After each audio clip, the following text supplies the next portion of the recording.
Cigars in hand, never playing tame. Pour the whiskey, let it burn real slow. On the Real Smoke Podcast, the stories flow. Guess they're rolling with a spark in their eyes, talking life's truths and throwing lies. Laughter crackles like a fire alive. Cuba to Kentucky, they always thrive. Real smoke rises in the air tonight. Whiskey's bold, they keep it tight. Stories spark like a flaming glow. Mick and Charles stealing the show.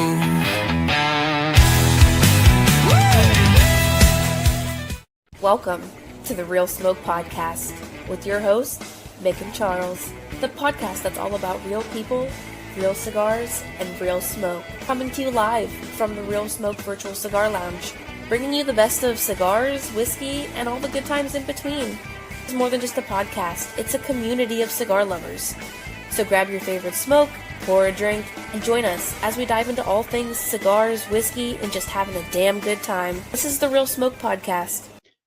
What's up, everybody? Welcome to episode 55 of the Real Smoke Podcast. We are your hosts.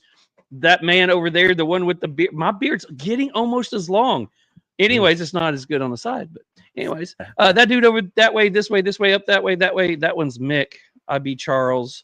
And before we get things started, we do need to say thank you to the Cigar Vault in Oakdale. Oh boy, oh boy, oh boy. What's going on, Real Smoke family? Norm from the Cigar Vault, Oakdale. Small boutique shop outside of Pittsburgh, Pennsylvania. You can find us online at www.thecigarvault.com. We are talking all things Goldie Grace for the month of November.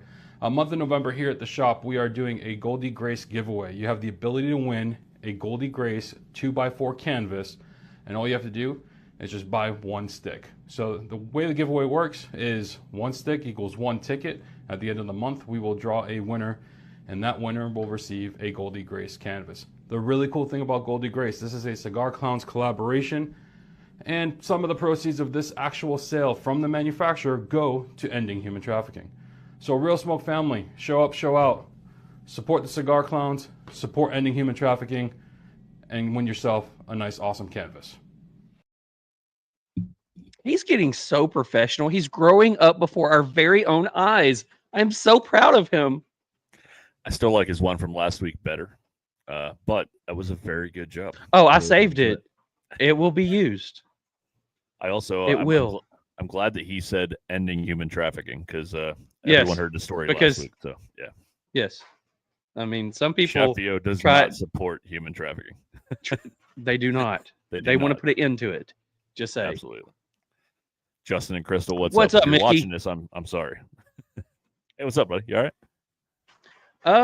Got one thing to start off with, and I'll get a little bit of emotional, but it was the TriStar family and it was the Real Smoke family that got me through. Last October, you guys heard me talk about my mom and her getting sick and then getting put into hospice and then passing. I came back on the show in January and said that she had passed on Christmas morning. So it's been almost a year, and first of the week I found out that my sister had been over the last few years been taking care of my dad, and she walked in and found him that he had passed. So Tuesday morning my dad collapsed and passed away. So only reason I'm doing that is because there's a lot of Real Smoke family that already knew about it. And there's a lot of TriStar family that's knew about it, and been a lot of people reaching out. And one thing that Mick always says, we keep everything real on here. And I brought you through, what I was going through last year with my mom. And so I kind of felt it important to bring it and inform all you guys what's going on. So, because I know you saw some posts and, you guys lit up my comments. Y'all lit anybody who had, everybody who was able to get a hold of me on Instagram, because I had so many people that I've never even met And then even had people text me that I didn't know. And it's been wonderful the past couple of days. I have spent very little time on my phone. I've been trying to stay busy. And I know Mick wanted to postpone the episode and all that. And it's like, I can't do that right now. I have to keep going. I need that. And, but I appreciate it. So I just wanted to say thank you to everybody. Everything that you guys have said, all the comments, and all the messages. You guys are remarkable. Thank you so much. Let me just jump on that, man. We talked about this offline, but I just want to say it here. The TriStar group, what you started, we've talked about it 100 times, man. You guys have got me through stuff, and we want to be there the same for you and anybody in our group. That core group, man, will do anything, and I mean anything to help out a brother. Especially when you're struggling a little bit. And man, I'm proud to be here for you on that. And it's the same way this show, man. We just want to give people a little bit of relief during the week and a little bit of fun. And I mean, to be honest with you, I think that's why you and I look forward to Thursday night so much, even the work we put into it, because we want to give ourselves a little bit of that relief during the week. So, man, that's what this community does. And I'm personally, I'm sorry for your loss, man, but we're always here for you. We love you, brother. The one person I've got to thank more than anything is Jennifer. I mean, my sister called me, and in the movies, you always when someone's getting that phone call, you see them go, "No, that's not true. That can't happen." And I was like, "That never happens." It happened because I got into an argument with my sister. No, this ain't right. This couldn't happen. And I just sent. I was so messed up. I'm still messed up. I mean, I'm smiling right now, but I'm messed up. But the only thing I could do was I sent Jennifer a few word message, and all it said was, "My daddy's dead." Within an hour, she had already left work, drove the 40 minutes to my work, got with me, and she just let me drive. And we went to the store, and she knew I needed to be busy, and she made sure that first 6 or 7 hours I stayed busy. So without her, yeah, I don't know. Can I use it as a segue real quick? Yep. So Wednesday, it's now we're doing a Wednesday show because this guy right here, I'm an asshole, and I screwed up, and I booked my flight home from Florida on our men's mental health episode. So we're now doing it on Wednesday, December 3rd, the men's mental health episode. We know it's not men's mental health month, but Charles, speaking about this, is a lot of people lose people over the holidays, and it's rough for them. And we're doing a men's mental health episode in the middle of the holidays. It was a great idea by Charles, and it's something I feel I hope we stick with, for a long time. But we're going to be doing that on Wednesday. That'll be our next show. I know we'll talk about this later too. I thought it was a good segue into what we're doing over the holidays here. No, let's go ahead and talk about that now because we have more viewers in the first of the show. Sorry, smacking a bug. Mosquitoes are out again. It's been 70, 75 degrees the last few days. I mean, holy crap. We went from 21 degrees to 75. Anyways, when I was prepping for the last men's mental health one, we did it for that month. And as I researched the topic, one of the biggest things that, it was that people don't talk about is that there's one of the biggest times that not just men, but it said that men struggle is through the holidays, because there are so many people who lose someone in their life leading up into the holidays. There's so many people who are having to work their butt off thinking that they're failing their family because they can't give them the Christmas that they deserve. There's so many, guys out there who want to be able to take their family on Thanksgiving to go see their family, but yet they have to work Thanksgiving, or they can't afford it because their job, isn't giving them enough to be able to do that. So one of the biggest times that people struggle, men in particularly, is around the holidays. So when we talked about doing another one, I wanted to do the holidays. And it was funny that it's not funny, but it's funny. We planned this before my mom got sick last year. And it was like, okay, this is going to be a cool one going into that one because, you know, I'm kind of might need to talk a little bit. Yeah. And it's my dad passed 1 week. He had passed 11 months, 1 week, and 1 hour from my mom. If he would have held on for 1 more week and 1 more hour, he would have passed the exact same time as my mom, a year apart. It's crazy. Yeah, we'll like we said, we'll talk a little bit more about it throughout the episode here, and we'll obviously be posting about it between Thanksgiving and the 3rd. But what you're saying is I have a lot of artwork to work on. Oh, I'll be doing a bunch of lives, man. I'll be on vacation. I'll have a lot more time on my hands. But no, I was just gonna say check on a brother during the Thanksgiving here. Check on your boys. Check on everybody. But yeah. Check on your boys. But yeah. And check yourself. If you need to talk, we're here. You got people you can talk to. You know, just reach out, man. That's what this is all about. So let's go into some of the things. I know we've got a couple of announcements. We want to bring Robert on here in just a second. But we do have, let's talk about some of the stuff. We got stuff. We got lots of stuff. We got stuff. We want to talk about the 5-6 pack, the 5-6 pack, the 6-5 pack. 6-7. I will slap the taste out of your mouth. I hate that too, but I will hit you so hard your wife feels it. Don't even say that. I hate Shut your dirty mouth. I hate You're it grounded. too. Go to your room. I'm about to meet you. You said 6-5. I mean, it just I know. there. Can we call it the 6-5 Yes. pack? 6-5? No. Okay. Okay. Anyways, go check it out. Look at the sticks that are on there, the cigars that are on here. There are 6 of them this month. They come out to well under MSRP.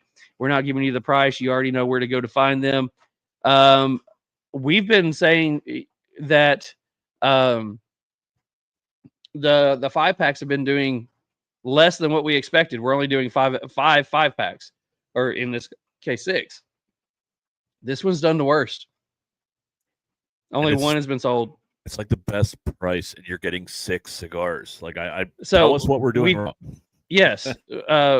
Let us know what you want. Do you want a bigger selection, better selection? Are you wanting low end price budget cigars? Are you wanting more heritage brands? Are you wanting certain boutique brands? Let us know in the comments. Send us a message. Whatever. Let us know what you guys are interested in, and we will try to bring that to you, because we have a week that we need. Within the week, we need to come up with next month's. So we want to make a good one for next month. So help us with that. Absolutely. So I will say this. I did ask in the comments, and I asked on the lead-in video on Instagram.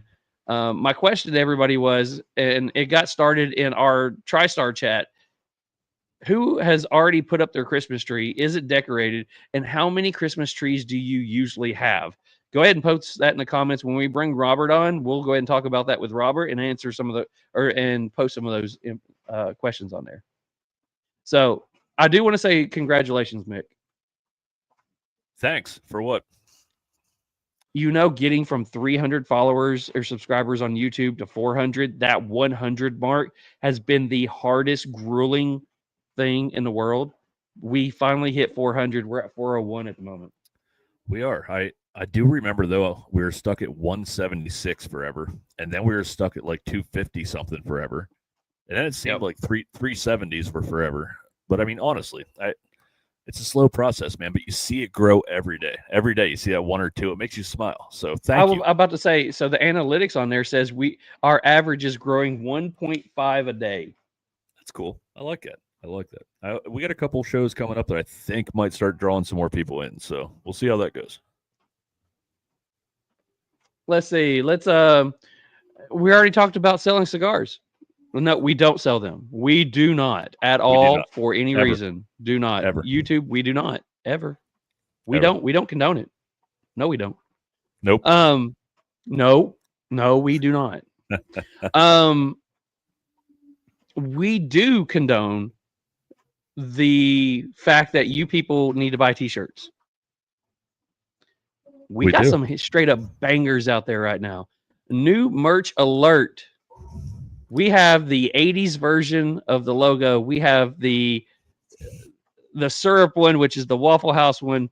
We do have the Veterans Day one. We have the Skeens one.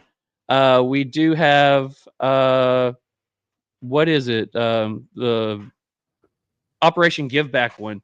But we do have 2 new ones that we put out, and we got the We the People one. Yep. We the And people's pretty sweet. For most of you out here, y'all could use this one. You probably are walking HR violations. So we do have those that we are We've that we have sold live right now. We've sold quite a few lately, but the biggest seller out of all of those, not sure this is the timing, but is that one It right is. there. I think it's the model. I really do. It I think is. I think we sold 8 or 9 of those so far. We're just trying to get that money to give back to the kids, man. So I'm excited about that. We're selling at least 1 or 2 of those every few days. So it's sweet. I appreciate all the help. Guys, go check out the link in our bio. Go check out this shirt. At $5. We make $5 off of every shirt that we sell. The $5 that we make off this shirt is going straight to the Cigar Army to give to Toys for Tots. So go check that out. Go help us out. If you help us out, it helps them out. It actually, you're not helping us out because we make nothing off of it. We just want to help them more than what we already are. Yeah, we So do that. drag racing out here. They do ship to New Zealand too, just in case there's anybody else in New Zealand that wants a shirt. Just letting you know. He bought one yesterday or Tuesday. He did. He bought actually that shirt right there Tuesday. Yeah, that's what I'm saying. If And it's anybody on its else way in to New New Zealand. Zealand. Yeah, it's great. They ship. Mark, you need to get more people from New Zealand watching this. You do.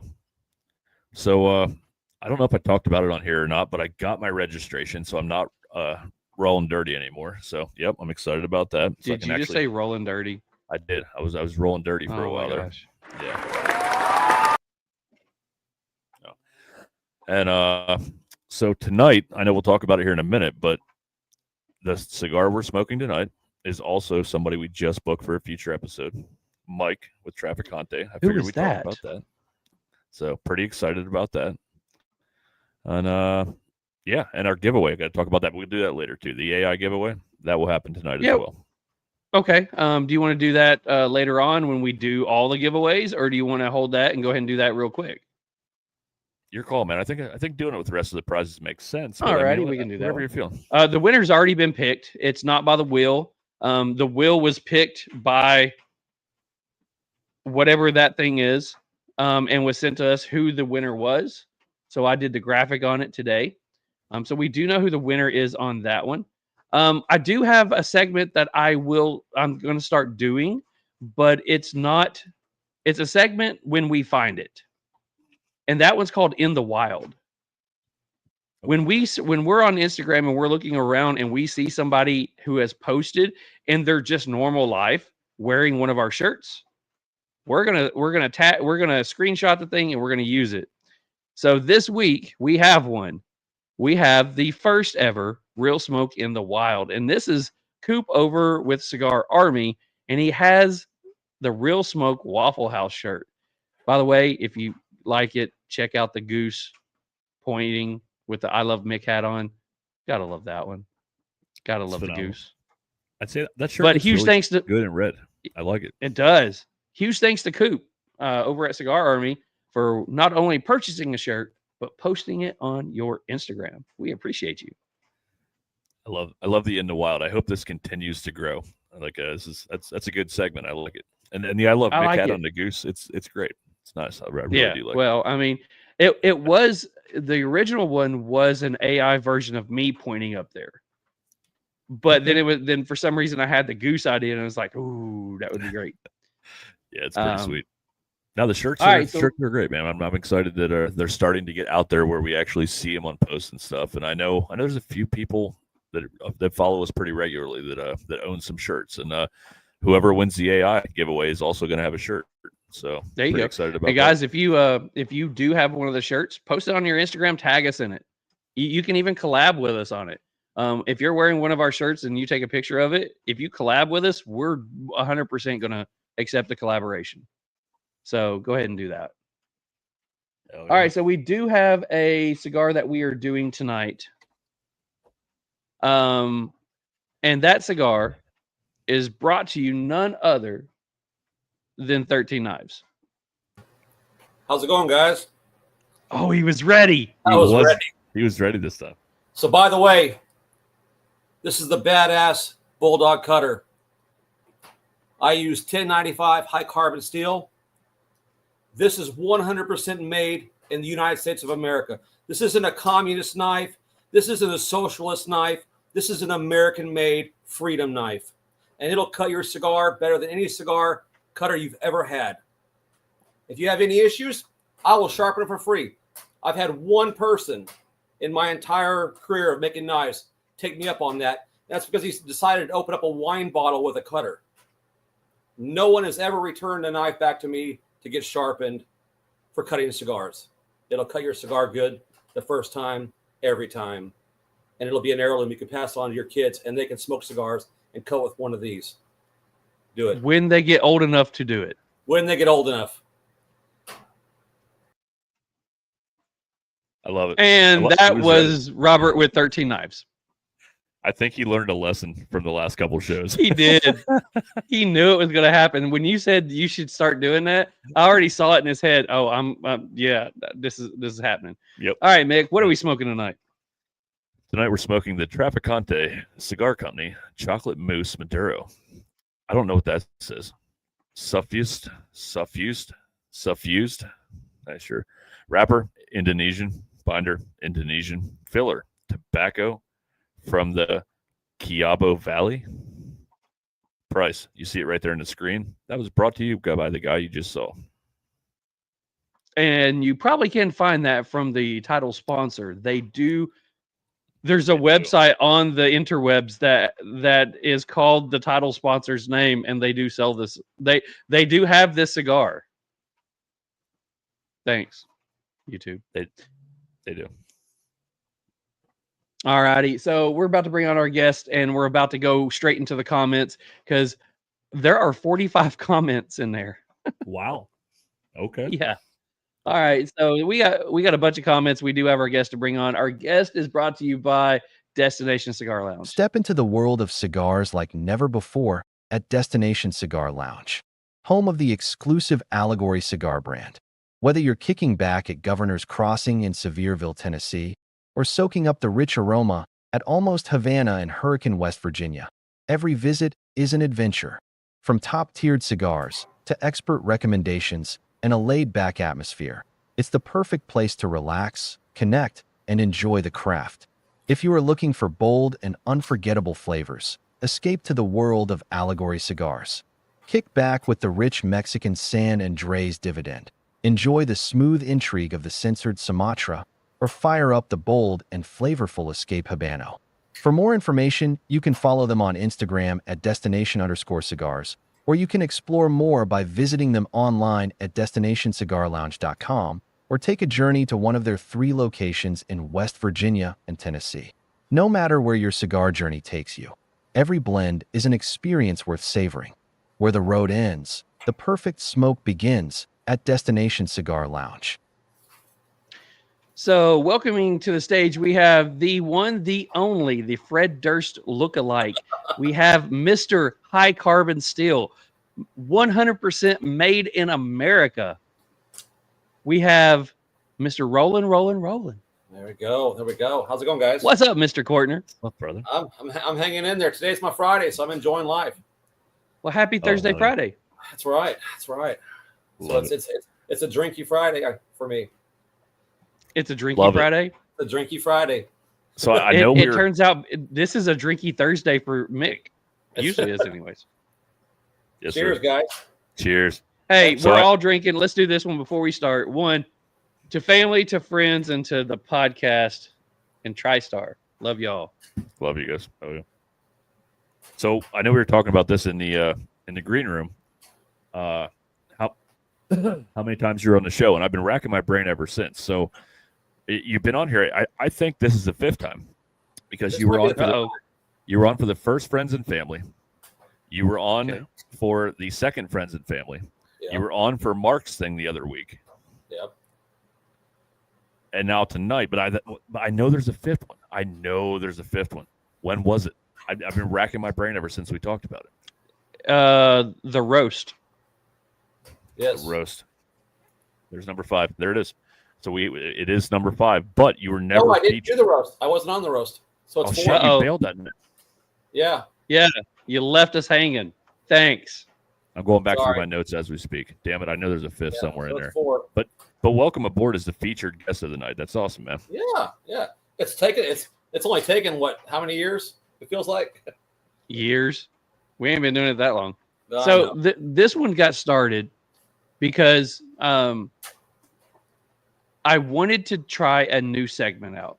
I kind of want to do something in 26 to where, out of the 4 weeks of the month, 2 of them we have guests like cigar, whiskey, whatever, just normal guests. But then I love how Mick posted on there, BS with RS, and basically have a boys' night to where there's a third co-host, and it could be anybody. So it was one of those things I wanted to go ahead and do. Let's do the first version of that, see how it rolls. Let's see how, no pun intended, but we'll see how it rolls.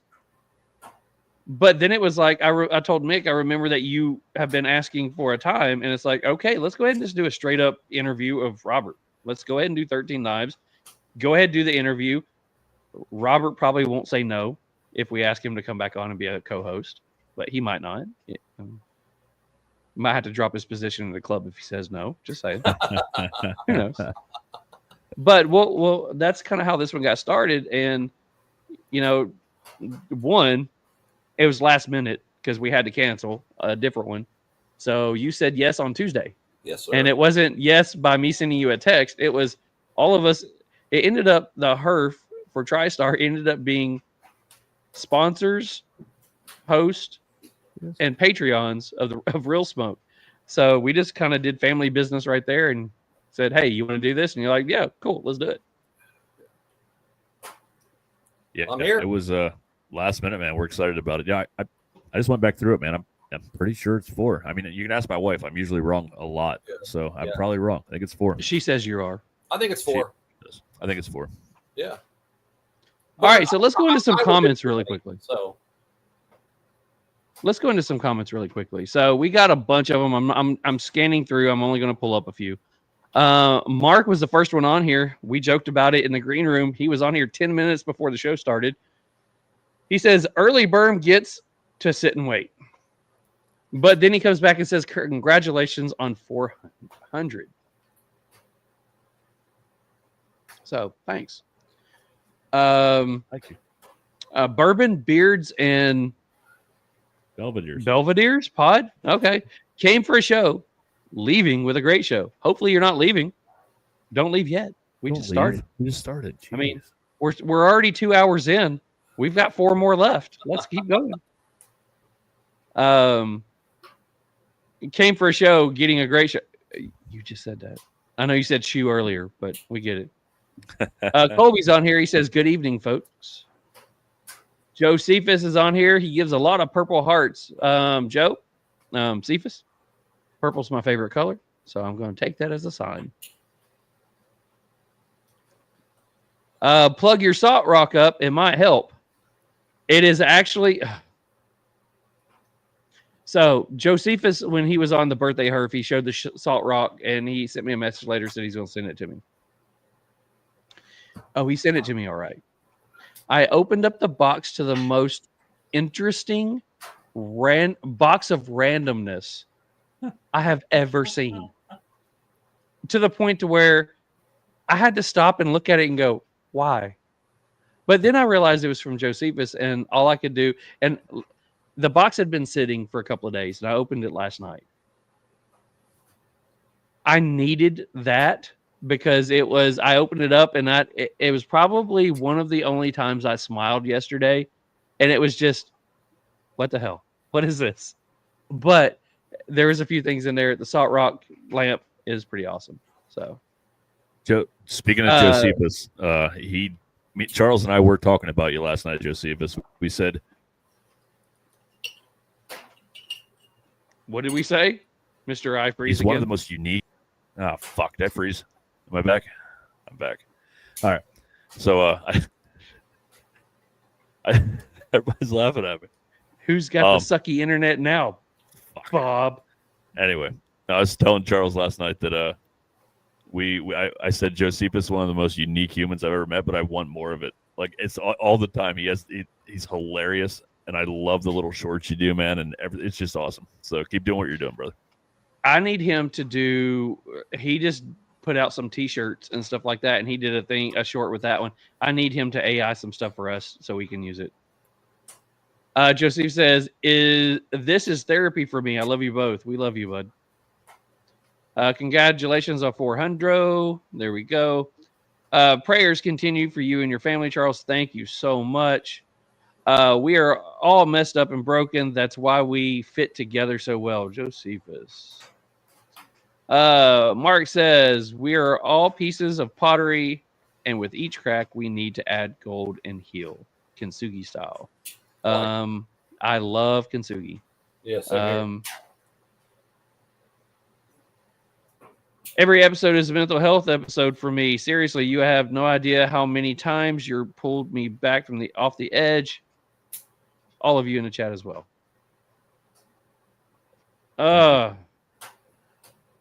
You're still a Dorkosaurus Rex, Charles. Hey, Josephus, love you, buddy. Need a new co-host, Charles. Ouch. One. See you guys. Have a good night. Oof. Man. I got the beard. You do. You're ready.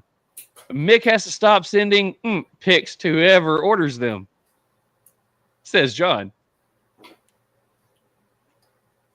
One tree, not up yet. Okay, so we got people talking about the tree. So we got one tree. When is Thanksgiving? Thanksgiving is next Thursday. The fourth Thursday of every November. Yes, or next Thursday.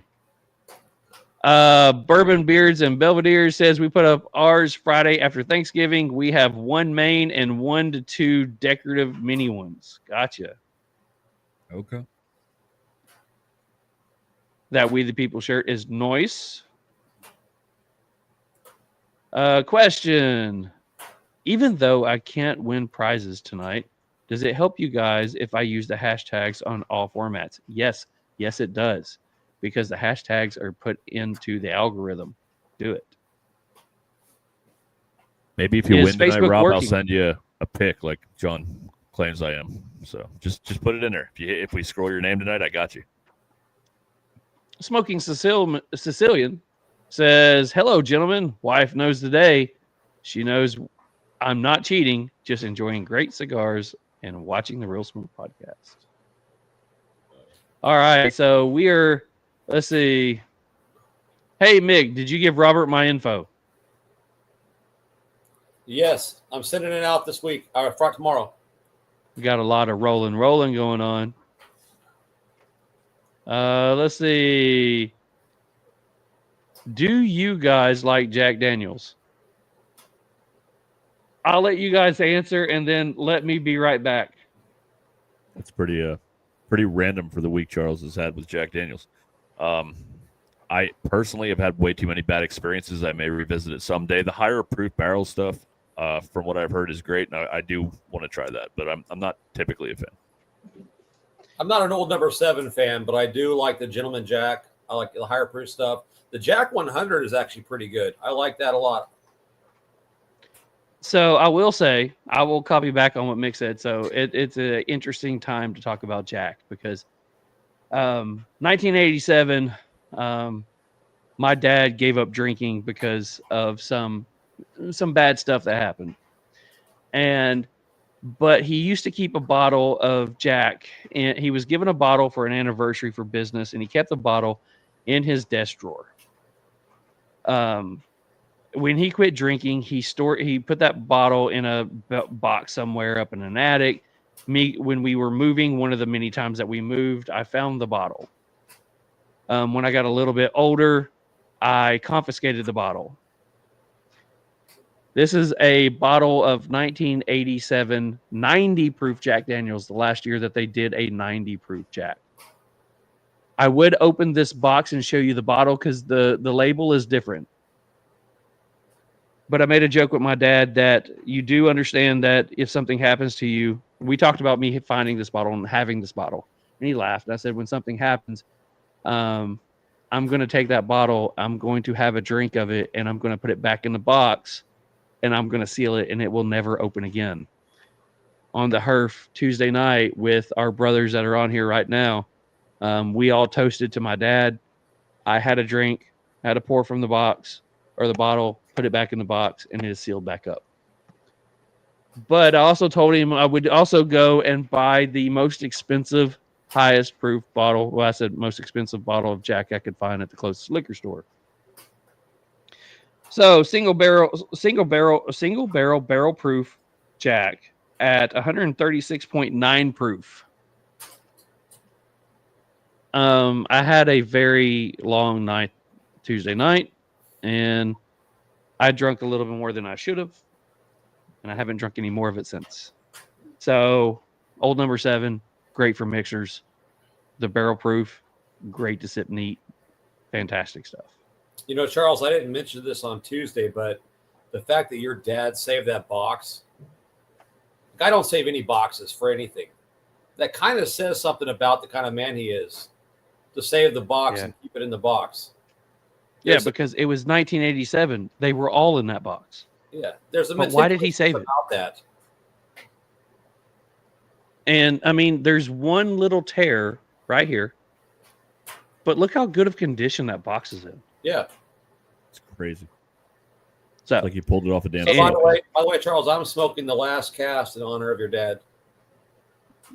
nice, love it, Oh yeah. appreciate it. So, anyways, this has become like a boys' night. Like the first part of it is exactly what I was talking about, just chilling out, smoking, and having a good time. But we do have a guest on. We do want to let people know all about the guest. We want to put him through his most embarrassing times as a child growing up in the lovely free state of not so free state of California.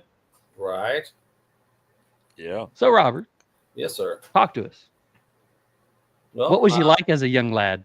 Oh man, so I was actually a pretty good kid. I was one of the ones that parents brag about. Okay. That's the weird thing. And I did a lot of good things. I mean, I didn't go through my rebellious stage until later on in life, but not even really rebellious because like I did okay in school. Started going to church when I was in like 17 years old. So I didn't even have my first drink until I was 28 years old. So pretty So clean. what denomination? Oh, just non-denominational, which is Okay. its own denomination. So, but went to church because there was a cute girl at my work that didn't want to go by herself, and I'm like, I'm just the guy to take you to church. And so we went to church, and then I felt like God just hit me hard, and she went the other way, and I was like, okay. I was about to say, not only was he feeling a little Jesus, he got game. You know, but I feel like Jesus is a little smart. He knows what it takes to get me to do what I got to do. So He led you there.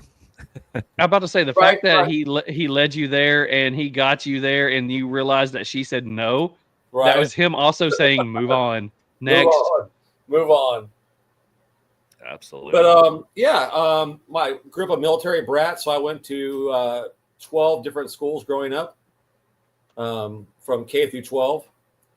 My second grade year, I went me beat. I went to 5 different schools in second grade. Holy crap. Holy Where at? Where So- all did you move? Let's go through where you moved because I'm interested to know that. So my dad was in Okinawa, Japan, because he was in the Marines. And we were living with my grandmother in Montevallo, Alabama. And then when he came back stateside, we got stationed at Camp Lejeune. And it took 4 different moves in order for us to get to our base housing at the air station in Jacksonville, North Carolina. Oh wow. So tell me about Jacksonville. How old was you when you were in Jacksonville? I was, gosh, what, 7 at the time. So Air Force, right? Marines. Okay. So Yeah. I have a lot of people that talk about that they either lived in family housing off of Jacksonville, that Jacksonville's rough. I don't think it was rough at the time, but also I think like parents back then, we didn't really know what was rough or what was not rough. Like military housing is basically Section 8 housing. And my parents had food stamps. We never knew we were poor. But that's how life was. I mean, we lived on base housing. We went to base. I didn't even know buses were yellow until I thought that was like a Hollywood thing. I thought buses were green. Because wow. For the first several years of my life, I never went on a yellow bus. I didn't go on a yellow bus until I was 12. Dang. So, Was it a full length one or no? we all have our secrets, Mick. I was just wondering if it matched mine or not, so I was just checking. No, it was the cleanest buses you'll ever be on, because like military buses are not going to have any kind of issues with them at all. No one's going to like pick off the foam or anything like that. So, but it wasn't uncommon to go to school and see tanks on the side of the road while you're going to school. Wow. All right. So where next? So after North Carolina, we moved to Georgia, and Holly Springs. My dad got stationed at Dobbins Air Force Base doing recruiting. It's a little guest over there that walked by. But hi, little guest that walked by. Hi, I had to get a lighter. She had to get a lighter. This one's empty. So we were there for a couple of years, and then moved to my grandmother had a cerebral hemorrhage and then a stroke. And so then we moved back to Montevallo, Alabama. I went to 6th and 7th grade there. And then my dad got stationed in Camp Pendleton. And then he and I moved to California. And then after the school year, Mom and Sis moved out. And then I went to 2 different high schools, because after like 30 years of military service, my dad got, basically retired. And then we moved to the other side of Oceanside, California. I went to the neighboring high school. So a lot of moving. Any sports during those moves, or do you not really have time to get into anything?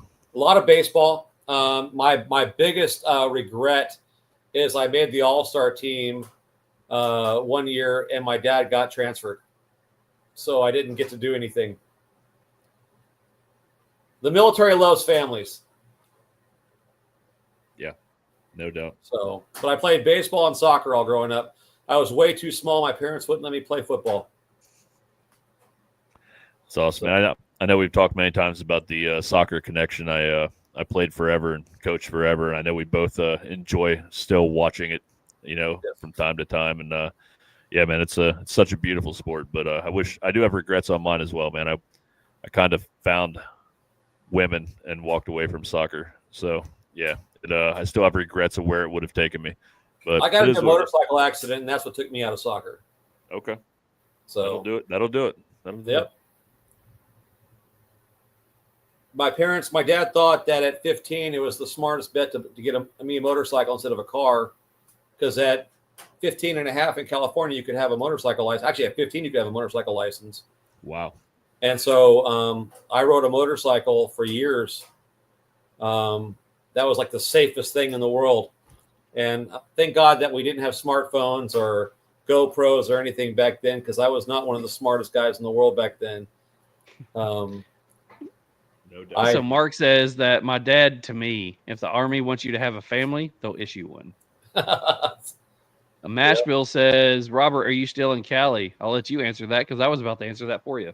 No, I moved out 23 years ago to the Middle Tennessee area. and I've been here ever since. No regrets at all. No regrets. No regrets. Nice. So I will say that Robert is a member of our TriStar crew. He is actually the membership captain for our group. So anybody who's interested in joining the club, you're first going to talk to me. I'm going to give you all the information, and once that happens, you pretty much get passed off to Robert, and Robert checks in on you while you do the prospect part of it, and we put you into that part of it, and you get to learn all about the officers, and Robert checks in on you and keeps you safe. I just saw this going TriStar. Mikey, if you're watching this right now, Homer, Mike, happy birthday, bud. Happy birthday, bud. Isn't today his birthday? Tomorrow's his birthday. Tomorrow's his birthday. Happy early birthday. Happy early birthday. We just got you Love on it. here. We're going to put Mike's him such a on as good a dude, man. co-host. It'll be the quietest podcast we've ever had. You know Yeah, what? When you get him one-on-one, he's quite a talker. You're He damn right. is, 100%. I was so Get him at a confused. Herf. Oh yeah, I was just gonna say the first Herp I met him at, and it was last year at the Middle Tennessee. I was like, man, I didn't expect him to say much at all, and man, that guy can talk when you get him going. I love it. He's a great dude. He's a good dude. A real good dude. So what brought you out to Tennessee? Why'd you come out here 20 So some I years was ago? doing music, and we had a band, and we decided that Nashville is where we wanted to go. But also, my parents, after my dad retired, moved to Huntsville. Was that band Limp Bizkit? No, it was not Limp Bizkit. Oh, I just wanted to check. It was very chill, like coffee house type music. It was, You were full of surprises. I would not have ever guessed coffee house, man. I mean, of I'm about all to the say, styles can of you music, imagine him playing elevator music? Acoustic bass, Mick. Acoustic bass. man, you are full of surprises. I love it. I think that's one reason I fucking love hanging out with you, man. Because every time I'm like, Robert, huh? Okay. Yep. Mark wants to know what the band name was. The band name was called Glass. And it was all about being transparent, being who you are, where you are, being see-through, not being pretentious. Okay. So were you playing it like at a lot of hippie coffee houses and stuff like that? Just asking. No, I mean, Because Was your name T Biscuit? you know, the funny thing is that okay, so let's address that right now. I was in a very heavy band long time ago. I don't know if you guys ever heard of the band POD, but I love POD. They opened up for us in San Diego. And How did you have POD open up for you? because nobody knew who they were at the time. Like we were Wow. we were like, this rap band is gonna open up for us. We're not even rap. And then all of a sudden they came out and it was like, oh, we should not be the ones headlining this gig. They should be headlining this gig. It was, Oh, no quickly joke. apparent that we were the wrong spot for the.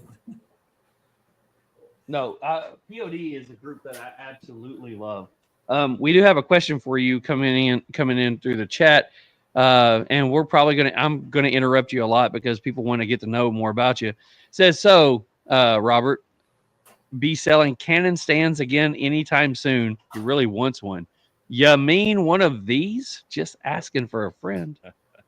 I have the wooden ones, and then I have the 3D printed ones that I'm doing. So yes, they're available. Ooh, 3D printed ones. Wow. So I don't mention prices because that gets the YouTubers all in an uproar. So if you want to message me, I will say that as you would be fine with saying your prices okay. because you're not a regulated product. So the wooden cigar, the wooden stands holders are 50, and then the 3D printed ones are 20. So I don't have any of the wooden ones or the 3D printed ones on me right now. So You don't usually keep those in your pocket? they're in the toolbox behind me. Ah, gotcha. It would be highly unprofessional to get up and walk back there and come back. You know how Especially many since times you're not wearing Mike and I pants. get up? Well, if you want me to go back there, I'll go get one real quick.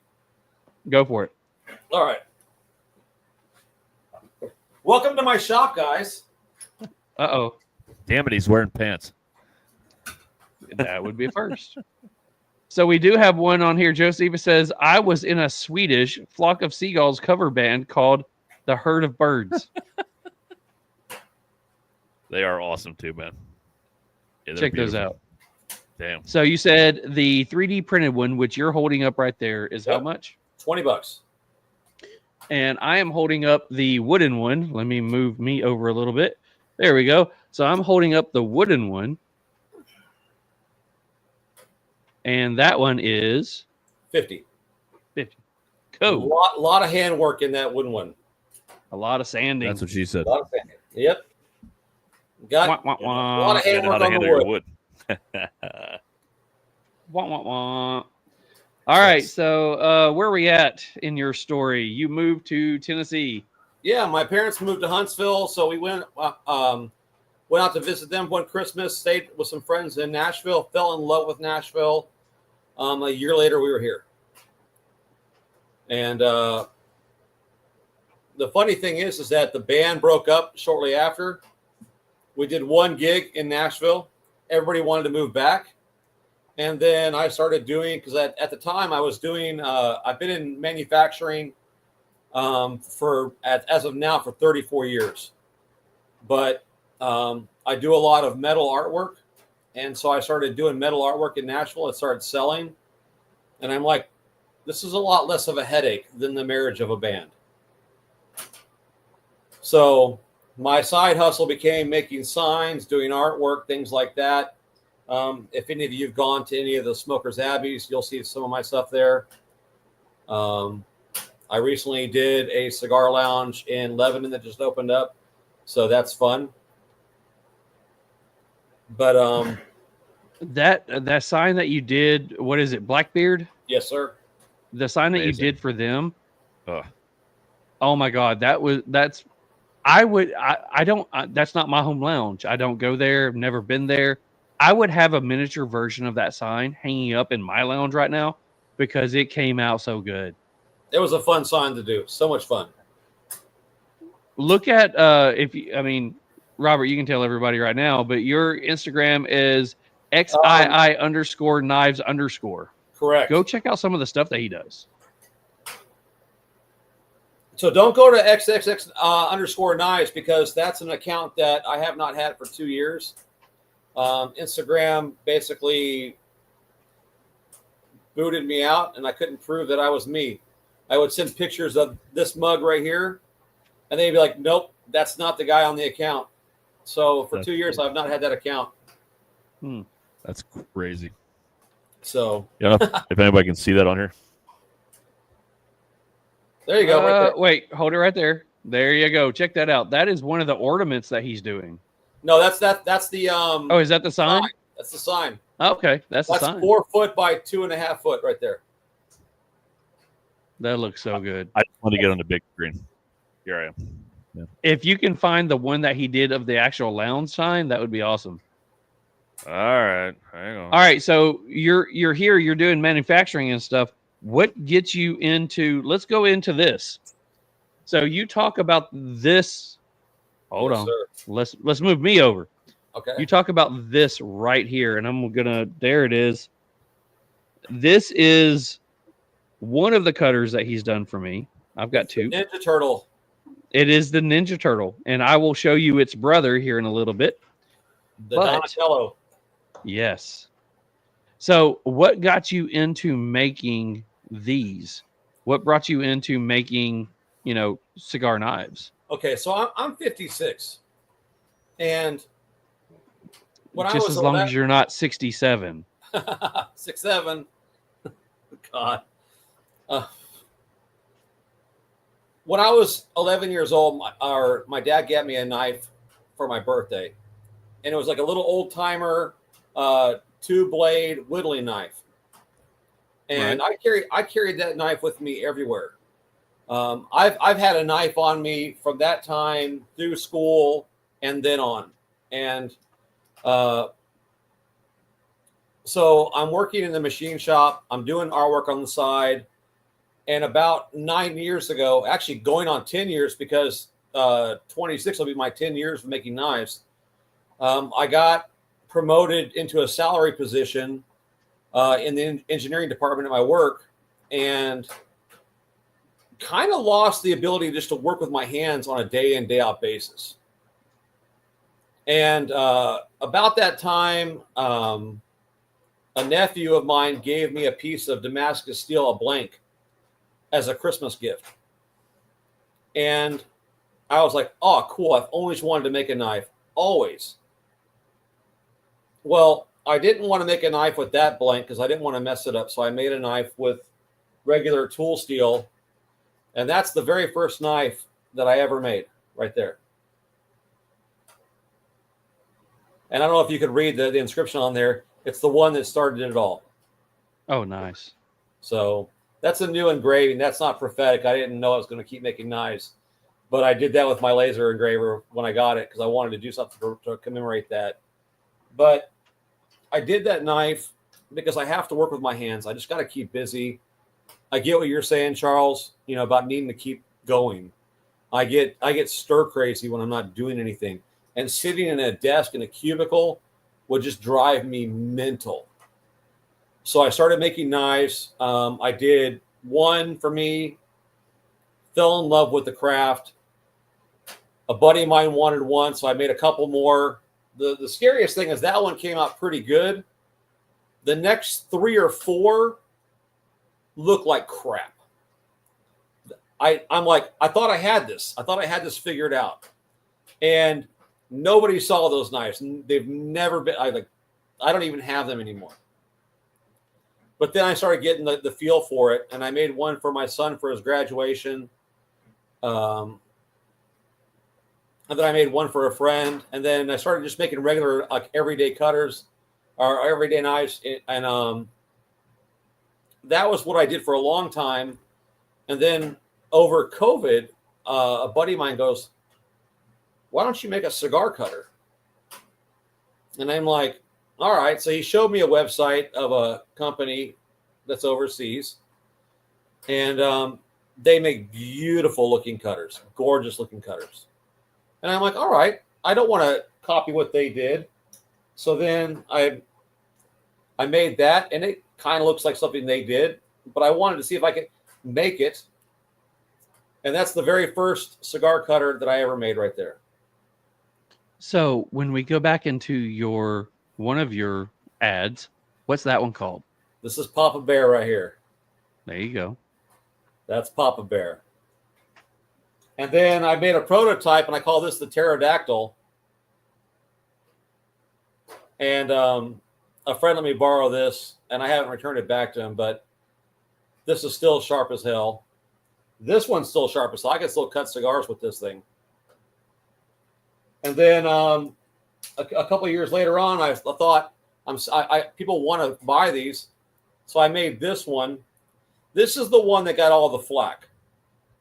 This is the one that got the attention of a company overseas right here. They said this looked too much like one of their knives. I was about to say, let's talk about that one. So what was the flack that you got from that? They said it looks too much like theirs, like I'm copying theirs. If you've ever seen any of their knives, this looks nothing like one of theirs. As a matter of fact, so now look at this and think of a 1920s Art Deco Roadster. Oh yeah, 100%. That's what I designed this after. There are 21 different design changes that I did with this. This is also where I decided, I've never worked with stainless. I've only worked with high carbon steel. If you've ever watched Forged in Fire, one of the judges was Jason Knight. He was the guy that wore the kilt a lot. But one of the things that he said in a book is like, get a steel and learn it. Learn it like it's the back of your hand. Know what to do with it in any situation. And so I discovered, again, 1095 high carbon steel. That was the metal that I decided because it had great blade retention. It stayed sharp all the time. And I'm like, okay, cool. I think this will make a good cutter. And so then I made that. They came and gave me this. Oh, it looks too much like ours. They actually gave me don't want to go into details, but they kind of forced my hand, just to be polite. But it forced me to change my design. I actually contacted a knife podcast, and they were like, I don't think they have a case against you, but they made it. They had a comment that really resonated with my heart. They said, how happy are you right now? And I'm like, I'm stressed out beyond belief. I worked really hard on this cutter to make a design that was my own, unique to me. And they're like, well, okay, we get that. Change it or fight it. But do whatever is going to make you the happiest. And so I paused, took a breath, and then, so that's the very first Bulldog cutter right there.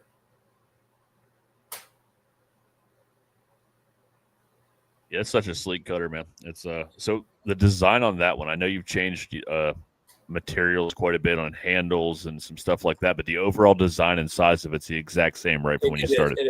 It is. And I've been making that now going on 3.5 years. Wow. All right, so Josephus wants to know, do you work with obsidian? No. No. I was going to ask you. Sorry, I was going to ask you when you first got into it. Like, did you have people telling you what hardware to use? Because I know, like, especially with the folding knives for the cigar cutters, there's got to be a lot of different bolts and screws and nuts and everything that like you're putting together. Like, how did you figure out what you wanted to use for your style, for your brand? What would hold up for as well as the knives do? So, being in manufacturing for as long as I have, I basically did a lot of homework on what was going to be the best suitable hardware for what I did. And it's changed even now because I found better stuff. But yeah, I just wanted something that was going to hold up, endure rough hands, endure a lot of cuts, endure drunk hands. Because if you notice, this is a bit of a thicker handle than a lot of the other cigar cutters. So the idea is, with no alcohol, it holds in your hand. With a bit of alcohol, it still holds in your hand. It's not flopping in your hand. It's not a liability. I mean, I can actuate this without any kind of thinking about it. I'm not even looking at it. If I cut myself, this will be a wonderful moment for you guys. I would love it. I wanted to say that's what she said. But, you do have somebody wanting to say hello to you. Tennessee Cigar Smokes says hello from Southpaw Stogies. what's up, Wes? And then he says, you let Robert on the podcast. He was trying to cut a cigar with a butter knife. I'm going to say, hey, Wes, become 402 on our YouTube subscribers if you're not already. Thank you. That's what I'm saying. Wes is a quality guy. I really, we've known each other for a couple of months or a few months now, and I feel like I've known him for a long time. All right, so let's talk about who Wes is real quick. Who is Wes? Wes is the owner of Southpaw Stogies, located in Lebanon, Tennessee. So is that the second location that we are possibly having a Herf at? That is the second location we're possibly having a Herf at. Wes is just a good guy. Matter of fact, when Mark and Laura came out from New Zealand, that's where we went and hung out. Oh, nice. So Mark is correcting you right now. He says it's not Lebanon, it's Lebanon. I said Lebanon. I did not say Lebanon. You never heard Lebanon coming out of my mouth. That's awesome. Yeah, sounds like a good place, man. I know you said before about him being a great dude, so we're excited to hopefully help out his lounge and check it out. He says, love your brother, quality gent and quality products. He don't haha, don't lie about me. So let's say, allegedly, let's talk about him. So Allegedly. here's the funny thing. I'll tell a little story about Wes because I met Daniel at Blackbeard and initially to sell cutters. And then I noticed that he did not have a sign on the wall. And so I got really kind of attached to the whole Blackbeard cigar lounge. And then I found out that there was a rival lounge opening up on the other side of Lebanon, very close to they opened up a week apart. And I thought there was going to be a lot of trouble there. And so I went to both. I support both. And then one night I'm in Southpaw Stogies in Lebanon, and Wes and I are talking. We're having cigars together, and in comes Daniel from Blackbeard. And all three of us start talking for 3 hours. It felt like we closed down the place, just talking about, planning for like a cigar events in Lebanon and doing things and the unity that those guys have. They're not competing for patronage. They're working together. It's awesome. I mean, did you say unity? Yeah, unity above all else. That's what the cigar industry is all about. Just saying. You beat me to it. Damn it.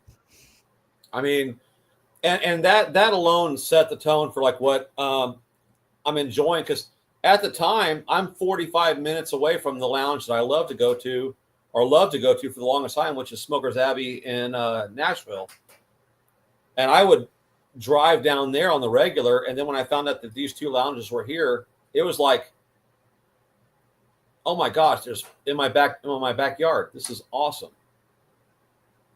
Well, I haven't gone to either one of the lounges, but talking to you about it, it's become, you talk about that one so much that we're considering doing a multiple lounge Herf to where, the club could possibly go Herf or lounge surfing. We're going to go to one, go to the other. Yeah. I mean, I would love to go and enjoy both places. So I'm excited about that. Well, because Lebanon had no lounges. The closest lounge was in Mount Juliet, which, I mean, it's a good lounge, but it wasn't my vibe. And then both these guys have nailed a vibe that appeals to me. And they're both different. They both are going for a different kind of feel, and they both have nailed it perfectly. I'll say this about Wes. If you've ever watched Cheers, anytime somebody comes to that door, that guy knows their name and is like, hey, how's it going? Person, their name.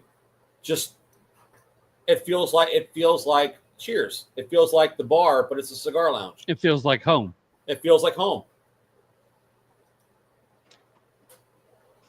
So that's a great free plug for you, Wes. Yeah, I was about to say, you might want to give the other one just a free plug as well, just to keep everybody happy. Oh my gosh. I mean, I can't say enough about Daniel. Daniel's a great guy. Daniel owns a barber shop, which is actually how I met him, because a friend of mine told me that, he goes, you got to meet this guy who makes this cutter that looks like a straight razor. So that's how I met Daniel. And they're both great brothers in the Lord. They have a great vision for like the community. They have a great vision for how they see cigars, and it's really cool. And the fact that they just kind of came together and decided we're going to work together and not work against each other, because I have seen that in communities where cigar lounges work against each other, and so I love the fact that they're not doing that. Especially there are so many lounges. It's like cigar clubs, and it's like whiskey clubs. It's like just different cigar lounges. Yeah. They try to create a fake animosity. I can't say that word between each other, to where, as somebody who enjoys cigars, we also enjoy lounges. Right. I mean, we have one that we go to because they have this cigar that we enjoy, or they have this whatever that we enjoy. But then we go to a different one because we enjoy something else from there. Yeah. But there's a lot of them that try to set up some fake drama between each other. Yeah. And then there's some that's like they open up within miles of each other and are, hey, we're going to carry this. We know that you carry this. We're going to carry something a little bit different. If your guys don't like what you have, send them to us. If Right. our guys don't like what you have or we have, we'll send them to you. And we'll do stuff together. And that's what the cigar community is supposed to be about. It's not supposed to be about drama. It's supposed to be about sitting back and enjoying dead rolled leaves. Exactly. Which I've let mine go out. I let mine go out 3 times now. So let's talk about some of the stuff that you make. So I got when you started talking about making your knives and stuff like that. So I got into, I first got into a different one, but I got into a scale of that I like. Yeah. So I'm a big Ninja Turtle because of my profession. I love Ninja Turtle. It's the whole growing up in the 80s and 90s. You came up with the Donatello because my favorite color is lime green. The other one, because that one's an afterthought. That was the second thing I made with that. Yes. That hand material. So the first thought was, I have a few acres up here. I have some horses. I have a lot of fencing to do. I need a knife that I can hold on me. I can cut whatever I need to. I can take care of the knife. And he came out with this one. So this one is the knife that he came up with for me. Still looks beautiful. Here, let me do this. We'll come over here. So, one, check out the handle. It is purple. It is green. It is a whole lot of Ninja Turtle. But check out the blade. Look at that. So, he was making this one for me to work out in the pasture and stuff. I needed something that I could carry on me. And he said, I just happen to have a little bit of material left. Would you like to do the brother to that one? I said, yes. So I will say, I'll let Robert give his thoughts on this one. But I told him he said, hey, do you want me to sharpen your knife? And I said, yeah, it might need a little bit of sharpening. And then I told him why. And I'll let him like cringe over why. Oh my gosh. Oh my gosh. Oh, it's like throwing a baby out the window of a car.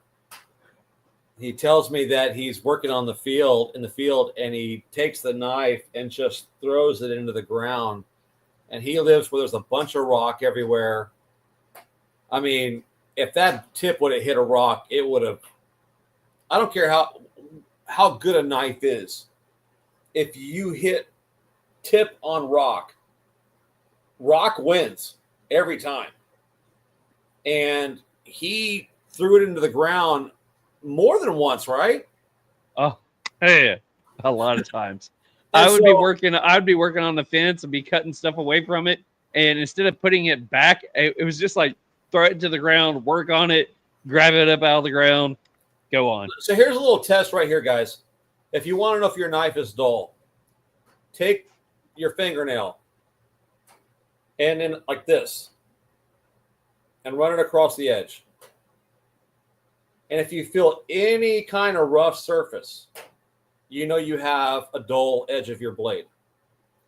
So I took this knife to you to be resharpened. Huh? I took this knife back to you to be resharpened. And so I went like this all the way across this blade, and I didn't feel any dullness at all. And I actually, in the lounge, we were sitting in the lounge with the owner of the lounge, and I pulled it out, and I said, here, you can take it back if you want to resharpen it. But at the same time, I took my hand out and shaved the hair off my hand. And I was like, it's still sharp. There's no reason to resharpen it. But if you're offering me a chance to resharpen it, here it is. Didn't need it. Didn't need it. As sharp could be. Yeah, Yeah. But look how that thing fits. Look at the thumb. Yeah. So Check that out. history on that knife, Charles. I wanted to make some steak knives. And so I came up with a design that I thought would be a great design for a steak knife that would look kind of cool, my aesthetic. And it just didn't work with the idea of cutting steak with it. I didn't like how that felt, but I love how that felt as an EDC. It just felt great in the hand. The pinch point, if you want to hold like here, was great. The thumb, where the thumb fits on the knife, is great. Everything about it was great. And I was like, this needs to be an EDC. It was a happy mistake on my end. And I made a few and sold a few. And I'm going, this is something that's going to catch on. And I've sold several of that style. I think yours is maybe the 5th one of that style. It's a great knife. So Sea Culture 25 says, sweet looking blade. What's the steel again? I missed it. I think they're trolling you, but high carbon steel. I'm going to give a shout out to New Jersey Steel Barons. That's where I get all my steel. Those guys are amazing people. They actually have a whole side of their facility dedicated to knife makers. They're very passionate about what they do. Love those guys. I'll even link this podcast to them, let them know that I'm giving them a shout out, because I've got no qualms with on-time delivery. They're amazing. They work well with you. If you're a knife maker and you're listening to this show, reach out to those guys. They're amazing people. They'll work with you. Really quickly, going back to some of the people that you made cigar knives for, we have a brother, Paul, that is probably, besides my dad, is the biggest UT fan. Yes. You did a orange and black or orange and white? Gray. Orange and gray. It was their that Appalachian fog gray that they did, that uniform. And so I did the orange and gray. So you did one for him. So looking for, you guys, if you're looking for that knife that you're wanting something. I mean, okay, just when I do reviews, one of the knives I use is this one. The only reason I use that one is I started using that one years ago. I don't like to change anything. I use the same lighter. I use the same cutter. Everything has to be the same. If I'm enjoying a knife or a cigar that is just for pleasure, I'm going to use this one because I want to feel fancy. But if you guys are looking for something like this one right here, reach out to Robert. Say, hey, I'm speaking for, we just talked about the Vols, but speaking for my Kentucky fans, if you enjoy, that blue and silver, that blue and white, that blue and, gray, I'm sure he might be able to find something. If you're an Ohio fan, I don't know if anybody in here is actually an Ohio fan, but, whatever, looking for some of that red and white or red and silver, I'm sure he can find it. So if there's something that you're looking for, reach out to him. Say, hey, I would like this. I kind of want this color scheme. He might be able to find it for you. Yeah. I love doing one-offs. I love, that's one of the things I love doing is I love talking to the person who's going to buy a knife. What are your colors? What do you like? What can I do to make this represent you? Where when you pull it out, you're like, this is me. Well, that's what you did with you named it perfectly. It's a Donatello. It's a Ninja Turtle. Yep. You asked me what I wanted. I said, my colors are, that lime green, that bright green, and purple. That's my 2 favorite colors. And you're like, so Ninja Turtle style. And I was like, oh yeah, let's do it. And he came up with the perfect color scheme. And it worked out great. Oh yeah. So that one actually showed up on my Facebook feed not too long ago. I was like, oh, I remember that. I should have screenshotted that and sent it to you. So you've talked many times about the 1095 high carbon steel. So when you first started buying steel to make knives, tell us about that process, because I need to know. I mean, it may be a little boring to some people, but I need to know because I love making shit with my hands, and I've seen your products, man. Obviously, I've cut cigars with your products. They're amazing. I'm not just a hat buyer. I will eventually buy a straight cut. I'm a V-cut guy, man. Did you just say that you held his product? I have held his product many times. Held my wood. I have the wood, the steel, everything. Yeah, man of steel. I'll let you two be alone. Anyway, but how do you cut it? How do you form it? How do you how do you work it with your hands? All right, I'll leave it there. A lot of people I love Forge and Fire. It was a great show. I love that show. But the one thing that show did is it made everybody think that the only quality knife you could ever get is one that was hand forged by a guy in his shop with primitive equipment. And I'll tell you right now, any weapons guy in the feudalistic times would have loved steel that's already been forged and ready to make into a weapon. They don't want to have to do that. So I do what's called stock removal.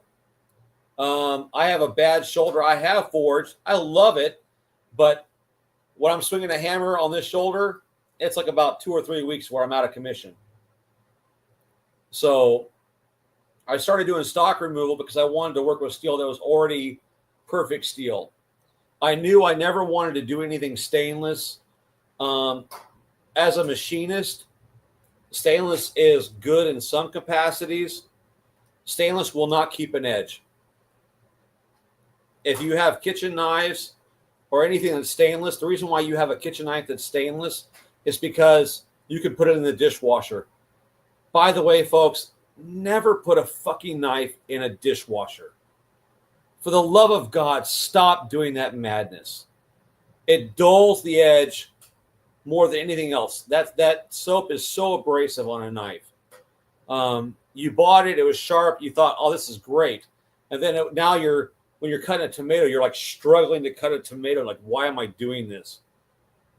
So I never wanted to use stainless just because I didn't want that mistake ever happening. So as a understanding high carbon steel versus stainless, I knew that it handled abrasiveness way better than stainless would ever handle abrasiveness. And if you think about what a cigar is, and I'm going to pimp a good cigar right here. The Tell us Tres about that Estrellas cigar. from What Cavalier. is that cigar? It is the TriStar cigar that you can get only in Tennessee, by the way.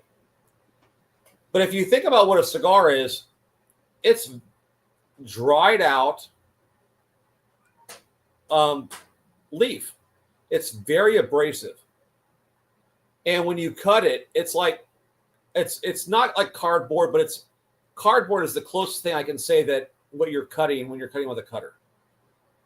And so if you think about how hard, like how even with an X-Acto knife or like a razor blade, what that does to to the razor blade when you're cutting cardboard, it's the same thing when you're cutting a cigar. So you want something that every time you cut, it's going to cut sharp and precise all the time. The knock, and Charles has that guillotine cutter that's the double blade. Not that one, the other one. A lot of cigar companies will come out with that guillotine blade because for a person who's never smoked a cigar before or is new at cutting cigars, that is the easiest way to cut a cigar. Even if that blade gets dull, chances are, because you have two blades that are pinching the cap, it's going to cut it pretty clean every time. But it's really not doing it justice. You can cut a cigar with that. You can enjoy a cigar with that cut. But what I make is an experience. You're gonna think about what you're doing. You're gonna bring the cigar up. You're gonna cut it. You're slowing down what you're doing. You're thinking about what you're doing. You're enjoying the whole process of getting ready to smoke a cigar. It's not about, oh, let me get this done quick and then light it quick and then enjoy this. No one, that's cigarette smokers all day long. That is not cigar guys at all. Cigar guys want to enjoy and stop and slow down. Whatever the day is going, Charles, you've had some hard times recently. How good has a cigar been when you've got a chance just to slow down and enjoy a cigar with some brothers or even by yourself? Tuesday, I mean, you know, that's one of the things I told you guys Tuesday night was, you know, my mother-in-law, my wife's mom, has had some health issues, and she's been back home the last week or so. So Jennifer's been staying with her, taking care of her. And I got in Tuesday night and was like, you know, this is the day I found out my dad passed. And I walked into the house and she's not there. The kids are in bed. I'd called off the Herf, said I couldn't do it. But then when I realized I was at home alone, pretty much, I turned around, came back on, and was like, I messaged you guys. I even got on Discord and said, hey guys, I'm on Zoom. I'm on here tonight. Yeah. Because I needed that cigar to sit and relax. And it's not the cigar that does it. It's the Mick says it all the time. It's the people that you smoke it with. It's the people that you meet. It's the people that you talk to. But going into the products that you do, it's also, that's part of the enjoyment. Yeah. You're sitting there with something that's high quality, high carbon still, but high quality, and you're cutting that high quality cigar. Right. Right. You're cutting. I mean, your high quality cigar may be a $5 cigar. Your high quality cigar may be a $20 cigar. Whatever your high quality cigar is, you're cutting that. You're enjoying the experience that you're having, and that experience is the cut, the draw, the light, the smoke, the people, the drink. Yeah, it's everything. I'll tell you this, and this is kind of like advertisement suicide. I realize that, but if you can have like a $10 guillotine cutter and you've had a rough day and you just stop and you light a cigar and you cut and you just stop and you close your eyes and you take a breath and you think about your day, you just draw in that cigar, and at that moment, for some weird reason, for me, this is me, everything kind of makes sense at that moment. I have said to myself, this is the slow down period. Just relax. As men, a lot of times we don't know how to relax. We don't know how to stop and slow down. I'm very much into the whole, I started pipe smoking, and I love the idea of the ritual of packing the pipe, getting it ready, lighting the pipe, and just relaxing. And then I fell in love with cigars because I realized the same ritual applies. The stopping, the cutting, the taking the breath, the drawing in, the first light, the drawing it in, the thinking about what's happening, processing your day in a different light than you have the rest of the day. You're not sitting here bitching about your day. You're going, oh man, that's a good cigar. I'm enjoying this. Just going over the last couple of days, it's been one of those things where, you know, Jennifer, the wife, that always ask, you know, how was your day? How was classes? Because I don't get in until 8 o'clock at night. And, you know, over the last week and a half or so, it's been, you know, we'll text because I don't get to see her throughout the day. So I'll get home. Kids are already getting ready for bed. I mean, kids.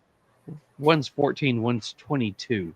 So one's getting ready, going to bed early to get ready for work. The other one's going to bed early for school. I come out here to, you guys see the studio over here, but over there is where I sit every other time. And I sit over there, and I walk in, I sit down, and that cigar is sitting in front of me, and I go through and pick out something that I'm feeling for the night. And the last couple of nights have been something sentimental. I mean, Yeah. the first night was something Crown Heads, because my dad is a huge Tennessee fan. Tennessee Waltz. Gotta give it to him. Great cigar. Great cigar.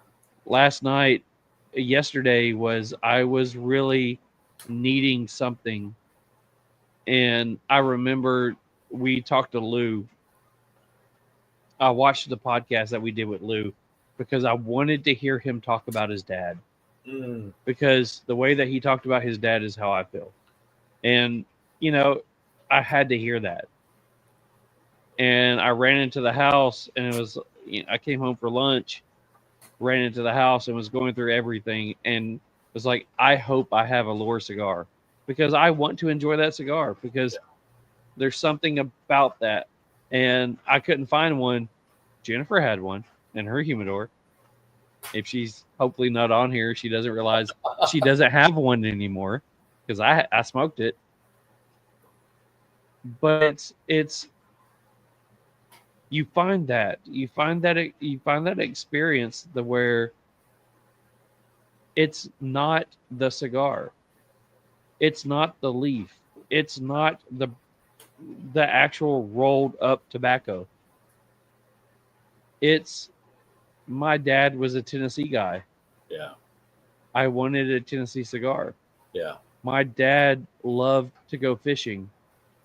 And one of the last photos we had when he was really healthy was us fishing. I wanted that Lure cigar. It is that experience that you have. And when you sit down there and you drop that cigar on the table and you're like, all right, the day is done. It's time to unwind. And you take that ritual of grabbing whatever cutter you have that you use every night, and you cut that cigar. Yes. You grab that lighter that you grab every night. You toast that cigar. You light that cigar. You enjoy that first puff, and you sit back. And for that hour, everything is okay. Yeah. Yeah. You can sit back and you puff out that smoke, and you look at that smoke, and whether you're watching TV or you're having a drink or whatever, but you look at that smoke, and that smoke is going away, but it's also like all the problems that you had that day for that moment in time are just escaping. Yeah. Yeah. And it's the release that you can have for a moment in time. And it's not about the freaking people that want to say it's all about nicotine. It's not. It's the enjoyment of the flavor and the experience. Yeah. Yeah. It's a ritual. I think there's nothing else like it. I don't want to. I mean, I'm going to plug Lure Cigars and Lou, because I think Lou has a great vision. Like, he started his cigar company because of his dad, and the moments they had together fishing. And so I think about the fact that there's a lot of love that comes out of that cigar. And like when John Huber is thinking about a Crown Head cigar, there's a lot of love. When Tim Osner is coming out thinking about a cigar, there's a lot of love. When Sin and Josh are thinking about cigars, there's a lot of love. There's just this love of, and it can't be the cigar. It can't be this. It has to be what this does. It's passion. Yeah, yeah. Because I love making knives. I love doing artwork. I love all that kind of stuff. But what do I love about it? Do I love that, or do I love the process? It's the process, because it puts me in a different mindset. It's the ritual. It's how did it make you feel? and it's what's behind it that does that. It's the escape that it gives you, because Exactly. I mean, somebody talked about it at the first of the show, and it's become one of those things that Mick posted on there. You know that your husband's not cheating on a Thursday night because he's on watching the Real Smoke podcast. I love that. Yeah. Greg, It's the Shout out, ritual Greg. behind it, because it's guys hanging out. It's the brothers of the leaf, the sisters of the leaf hanging out together, enjoying a cigar. They're not out at the bar getting freaking wasted and drunk. They're sitting at home, chilling out, or they're sitting in a lounge, chilling out, enjoying the cigar. Yeah. And it's not like whatever with all the lawmakers try to push it into. It's not a cigarette. We're not out here trying to get that nicotine high and buzz. We're out here for a different reason. Some of the best conversations I've ever had in my life. Actually, let me rephrase Some of the that. best people that I've ever met. All the best conversations I've ever had in my life, all of them have been with a cigar. I don't want to put your shit on blast right now, but you have a special lady that's probably still sitting with you. Right there. Yeah. And there's pictures that you send all the time of you two just enjoying a cigar together. Come here, There's Brad. pictures of my wife and I sitting there enjoying a cigar together.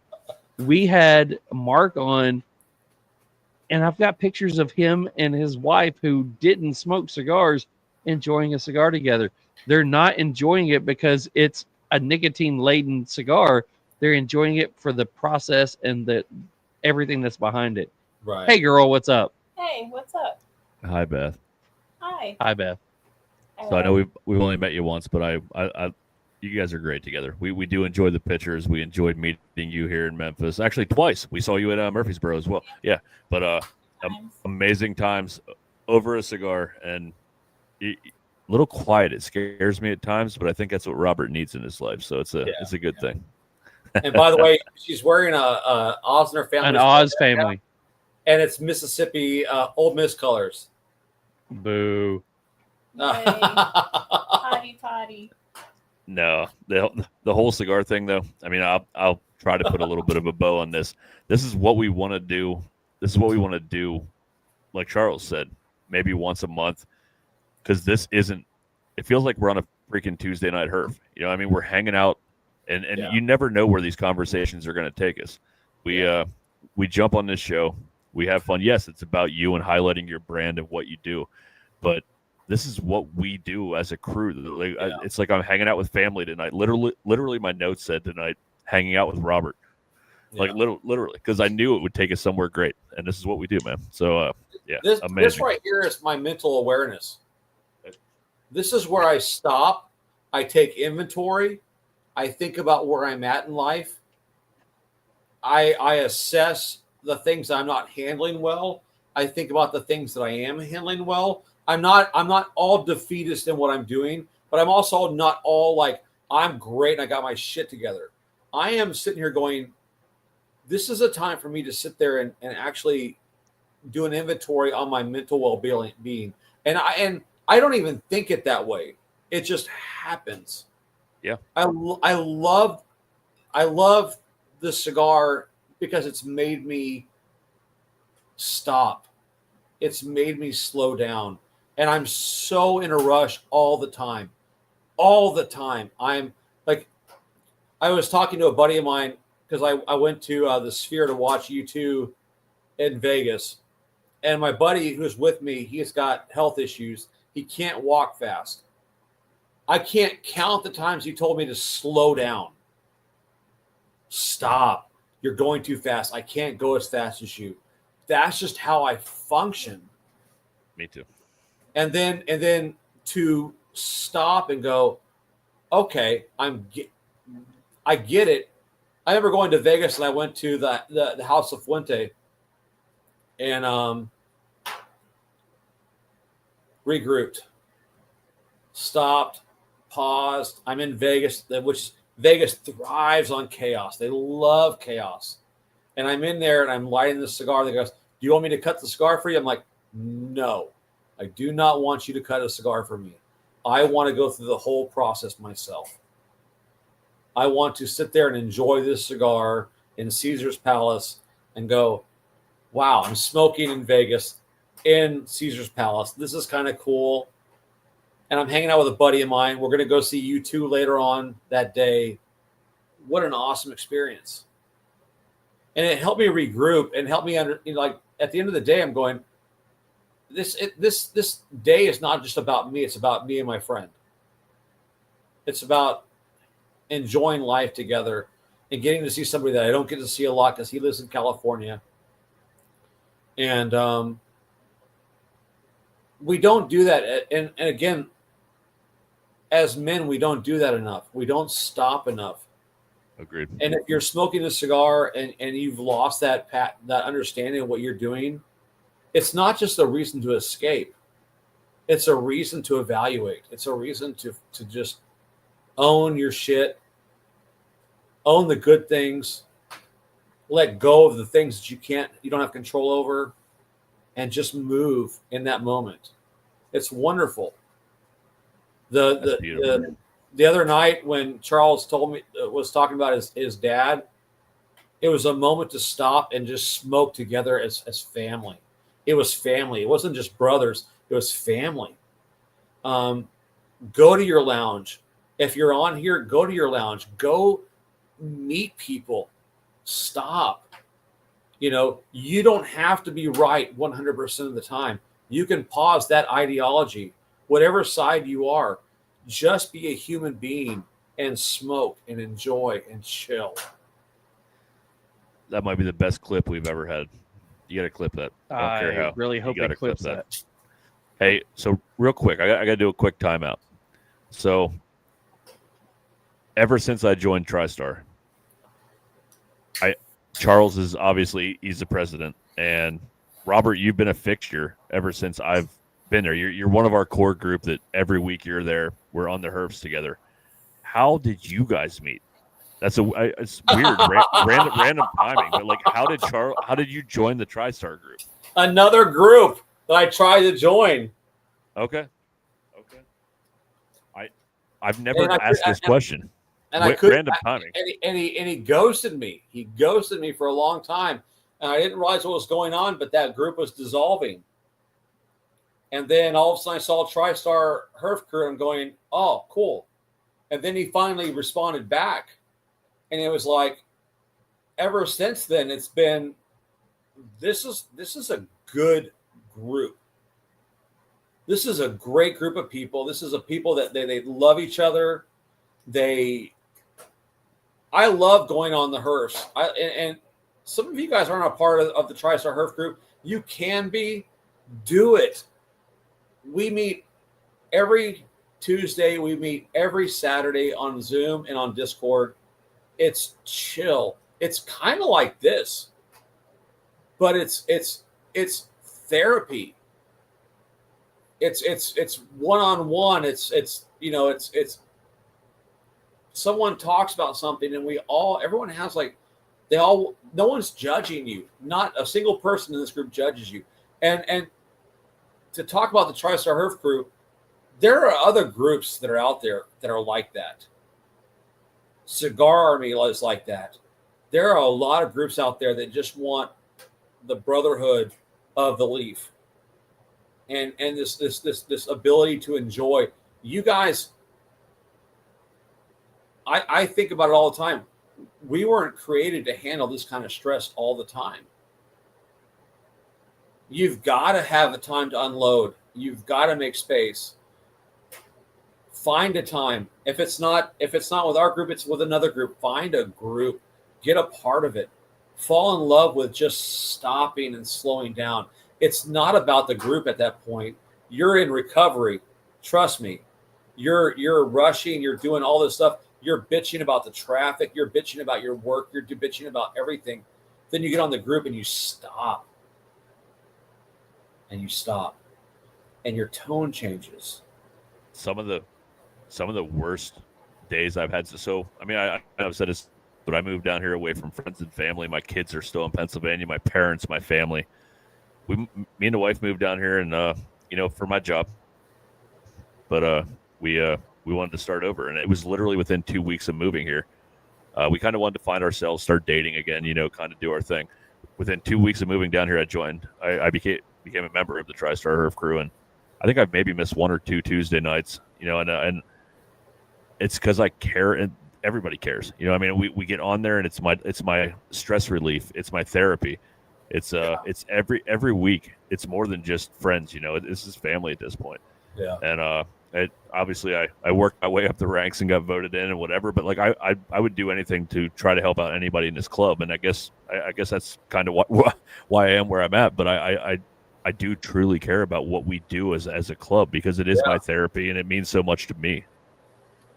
So Mick asked you like how you met, how you got to be a part of this.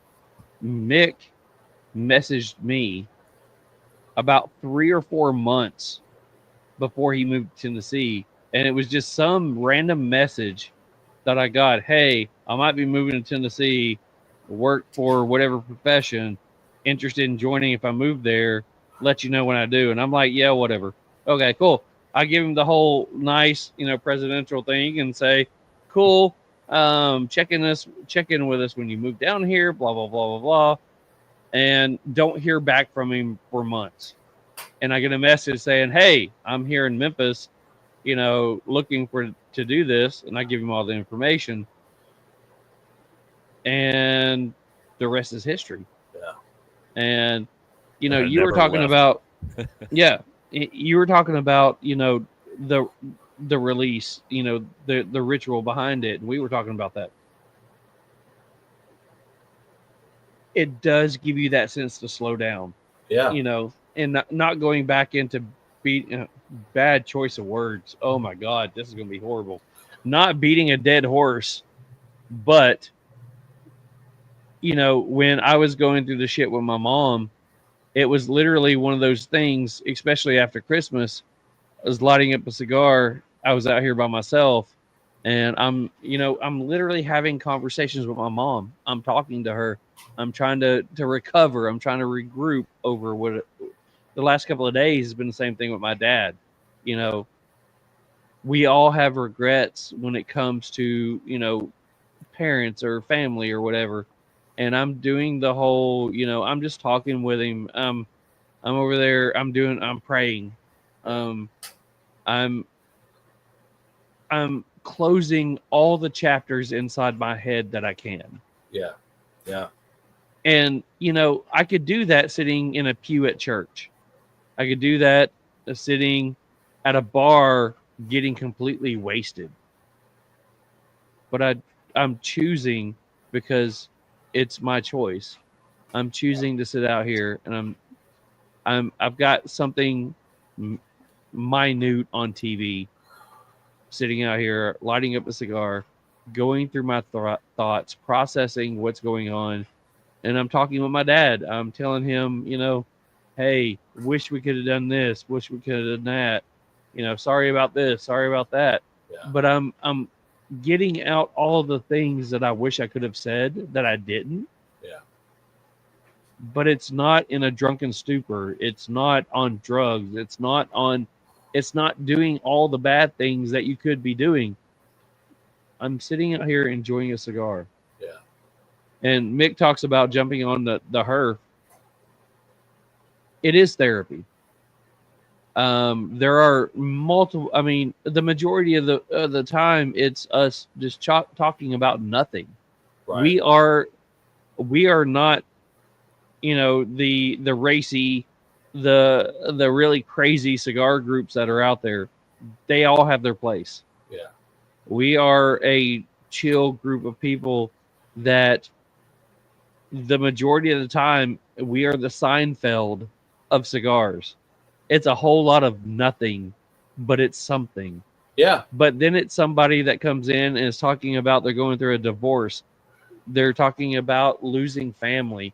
They're talking about their kids graduating college or high school or whatever.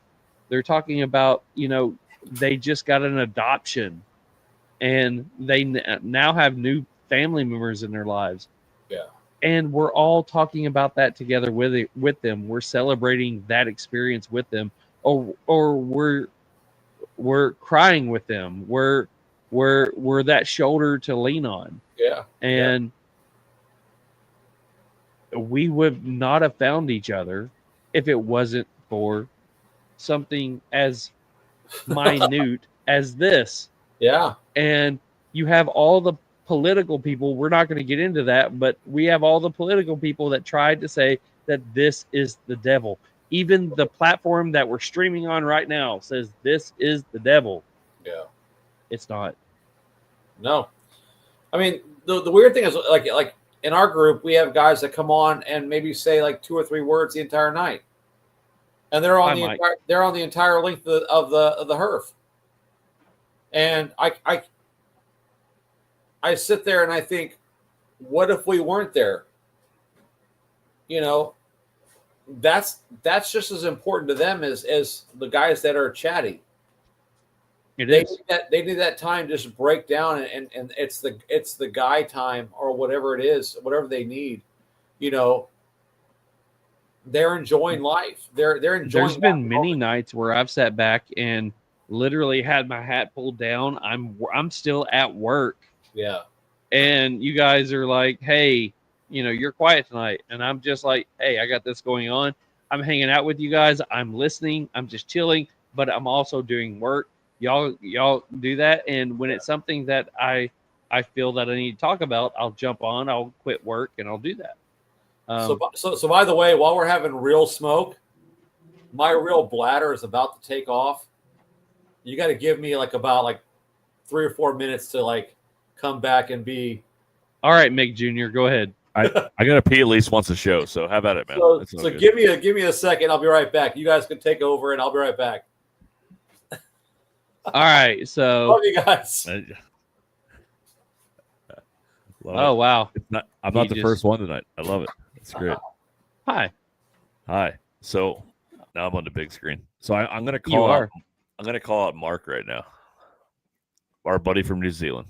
So I want to. So we just talked about a lot of real stuff in TriStar Herf Crew, and he made a statement the other night. I don't know if you saw it or not. I know you've had a long week, man. But he said, if it's been online, I have not seen anything in 3 days. So I want you to digest this comment. And Mark, yeah, I'm kind of calling you out here because I loved it and it stuck with me. And I think it needs to be shared. And if you hate me for sharing it, DM me later. It's fun. But he put in our group chat that he's sitting here smoking a cigar, thinking about how he loves the TriStar Herf Crew guys, or he loves strangers that he barely met because of the club that he's in. That's not the exact words, but that he loves these guys, but they're truly strangers. He's never really met most of the TriStar guys. That sticks out to me. Like what we're doing is working. I mean, and it's really what we try to promote. Mark, go ahead and put in the comments what you actually said, because that's probably not exactly right, but it stuck with me, man. And then I'm glad you feel that way, because that's how I felt when I joined, and that's how we want to make people feel. So, hey, how's it going? Everything come out all right? I feel so much better. Cool. There you go. Did you hear my Mark comment? Did you see Mark's comment this week? Did you hear I did not see Mark's comment, but I heard you kind of talking about it. Yeah, it means a lot to me, and I probably didn't do it justice how he said it. It was more grace. He always does a great little graceful comment at the end of the night. It's true. Like a lot. I've only met a handful of the TriStar guys that we talk with every week and we're brothers with. I mean, truly family with. And you do truly care for those people. You're vested in their lives. You're vested in what they have going on and like how they're feeling, what their family has going on. If they have stuff with their kids, it's stuff that we're truly vested in. Yeah. And it's crazy how that's been built up from nothing, Charles, and something that you started, man. That's awesome. Well, we had a whole celebration of that, right? The other week when we were talking about Mark and Laura coming out from New Zealand. And you could not be further in distance from where we are right here. Yeah. And you got to meet them.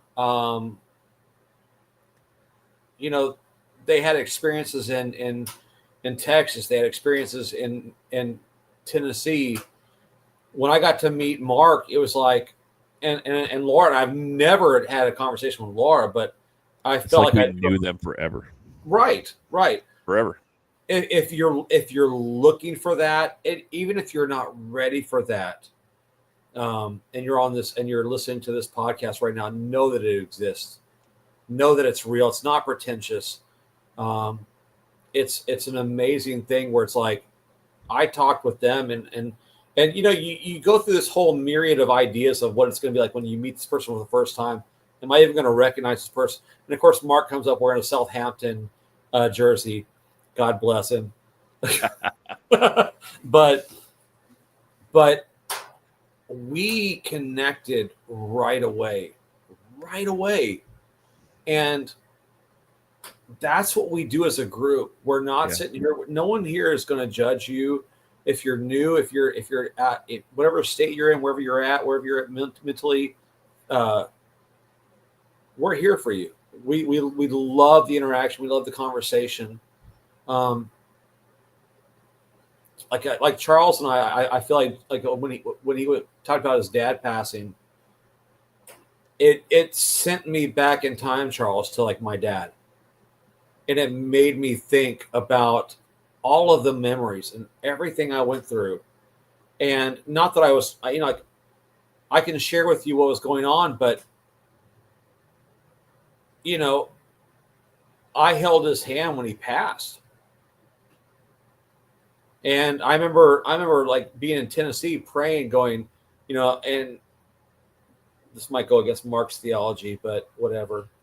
We have a Discord meeting scheduled for this, but I told God, I said, if my dad dies alone, I will never set foot in the church. I will never talk to you again. I'm done. And somehow a plane ticket got provided for me to go out to California, which is where he was at the time. And I was the one that held his hand when he passed. There was no doubt that he was in the company of family when he passed. I don't want to preach too much, but that, it's like I think about my dad and I think about who he is and the love that he had for us and how he expressed it. And, there were no stones left to turn over. And I shared that with you the other night. And I feel like you're in the same boat. There are no stones. You had nothing left to well, what if we did this? What if, there's not that. You did it. You were the good son and he was the good dad. And you guys did it. You made it happen. And not everybody gets to make it happen. Not everybody gets to have that moment. You got to have that moment where you got to rekindle with your dad, a few months back. And that's everything. That's everything. It's so amazing. And you got to share it with us. And that made me feel, like it brought back all my emotions. It brought back all the good and the bad feels. But more of the good feels, honestly. It brought back all the tender moments. I told you, I'm going to do it right now. I'm just going to do it right now. To your dad. May you never, ever lose the sound of his voice or his laughter or his wisdom. May you remember the joy. Cheers to your dad.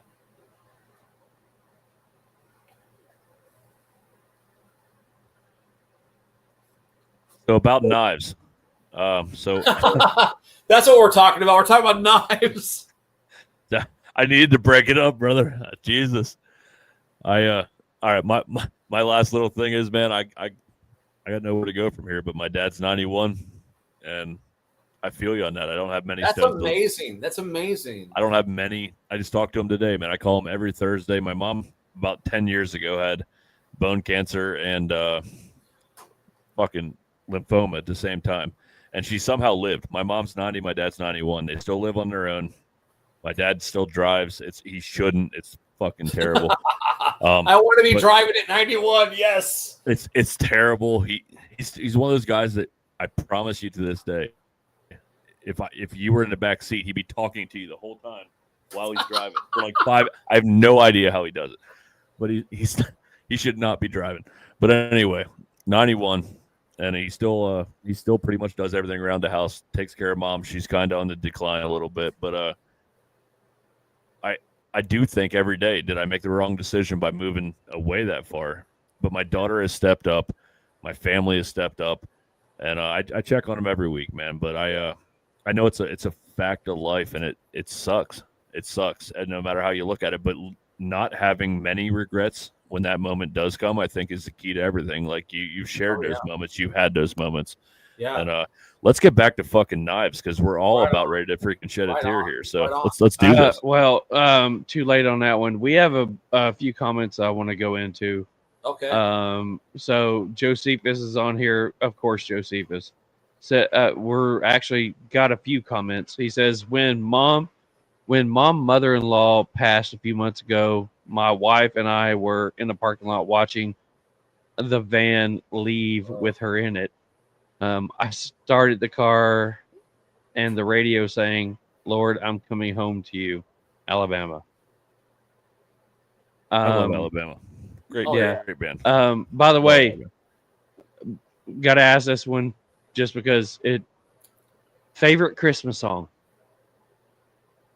Oh gosh, favorite Christmas song. I will say mine. Mine is Alabama, and I have to listen to it at least 100 times a year. Christmas in Dixie is my favorite Christmas song. That's a great song. Ever. That's a great song. I grew up with the classics. I love the whole, like, the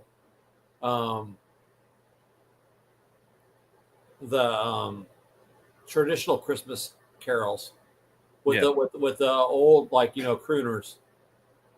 Those were all my favorites. Buble, Sinatra, Dean Martin. Those were all my favorites. Fred Astaire, like with and all those guys with that when they would like the Rudolph. You're my mom, when I was in the nursing home with her last Christmas, she had her laptop out and she would want to watch the same movies over and over again. And when it got to the point to where she could only say a few words, she would say crooners. She loved watching and listening to Dean and Frank and Michael, and that's what got me through last Christmas, was listening to that music. Right. So love that one. Yeah. I'm going Joy to the World, by the way. Joy to the World. Really? Yeah. Yep. Okay. It was a truly poetic moment from the divine. He gets me. A cigar is my screw the world time. Just unwind and relax. And meditation release. Got it. You got that too, man. You got that too. You got to have that. Smoke great cigars and tell tall tales. Yes, 100%. Smoke lure cigars and watch white whales. Gotcha. Smoky Psalms that says, "Hi Beth." Hi Beth. I know that's a while back. My Beth is an angel Beth, is Angela Beth, but I call her Crystal Beth just to make her mad.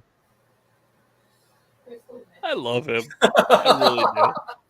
Crystal Beth. I'm going to call her Crystal Beth every time now. Crystal Beth. Yeah. There you go.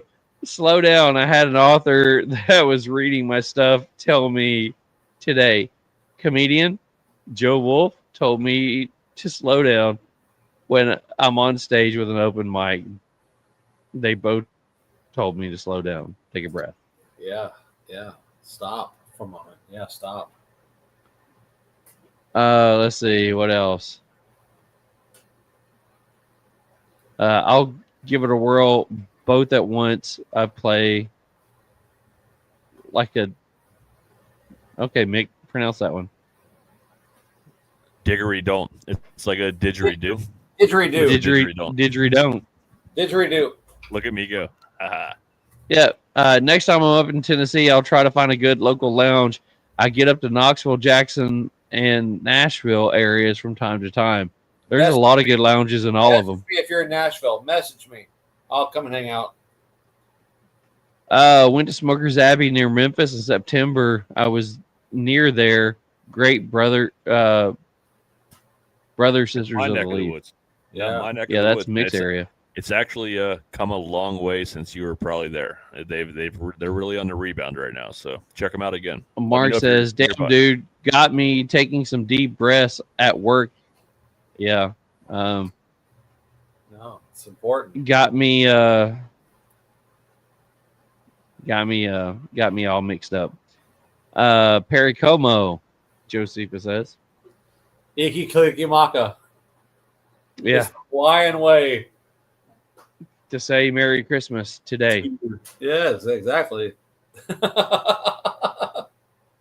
All right, so we do see Robert's been on with us before, but he's never done hot box questions. Yes. Yes. I have some new ones too. I don't have any new ones. So, all right, Mark, are you ready? Robert. We have, yeah. It's been a long week. Yeah. So, Robert, as we always have to ask, are you willing to play Hot Box Questions? Yes. Hot Box Questions are brought to you by none other than the one, the only, the Swifty fan himself, Beard Apothecary. What up, Real Smoke fam? Here we are in the most metal room in the house.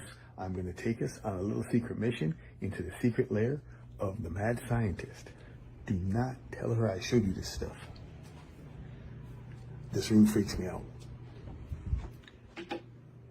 It is nothing but Taylor Swift, all the time. I just can't. There's just Taylor Swift everywhere. Albums, all kinds of stuff. What I want to give you guys a sneak peek of is listed on the number right here. We've got us a brand new item coming out pretty soon called the Ever Inked Tattoo Balm. It'll help revitalize your tattoos. Can go on with new tattoos, which means I got to go get one, test it out.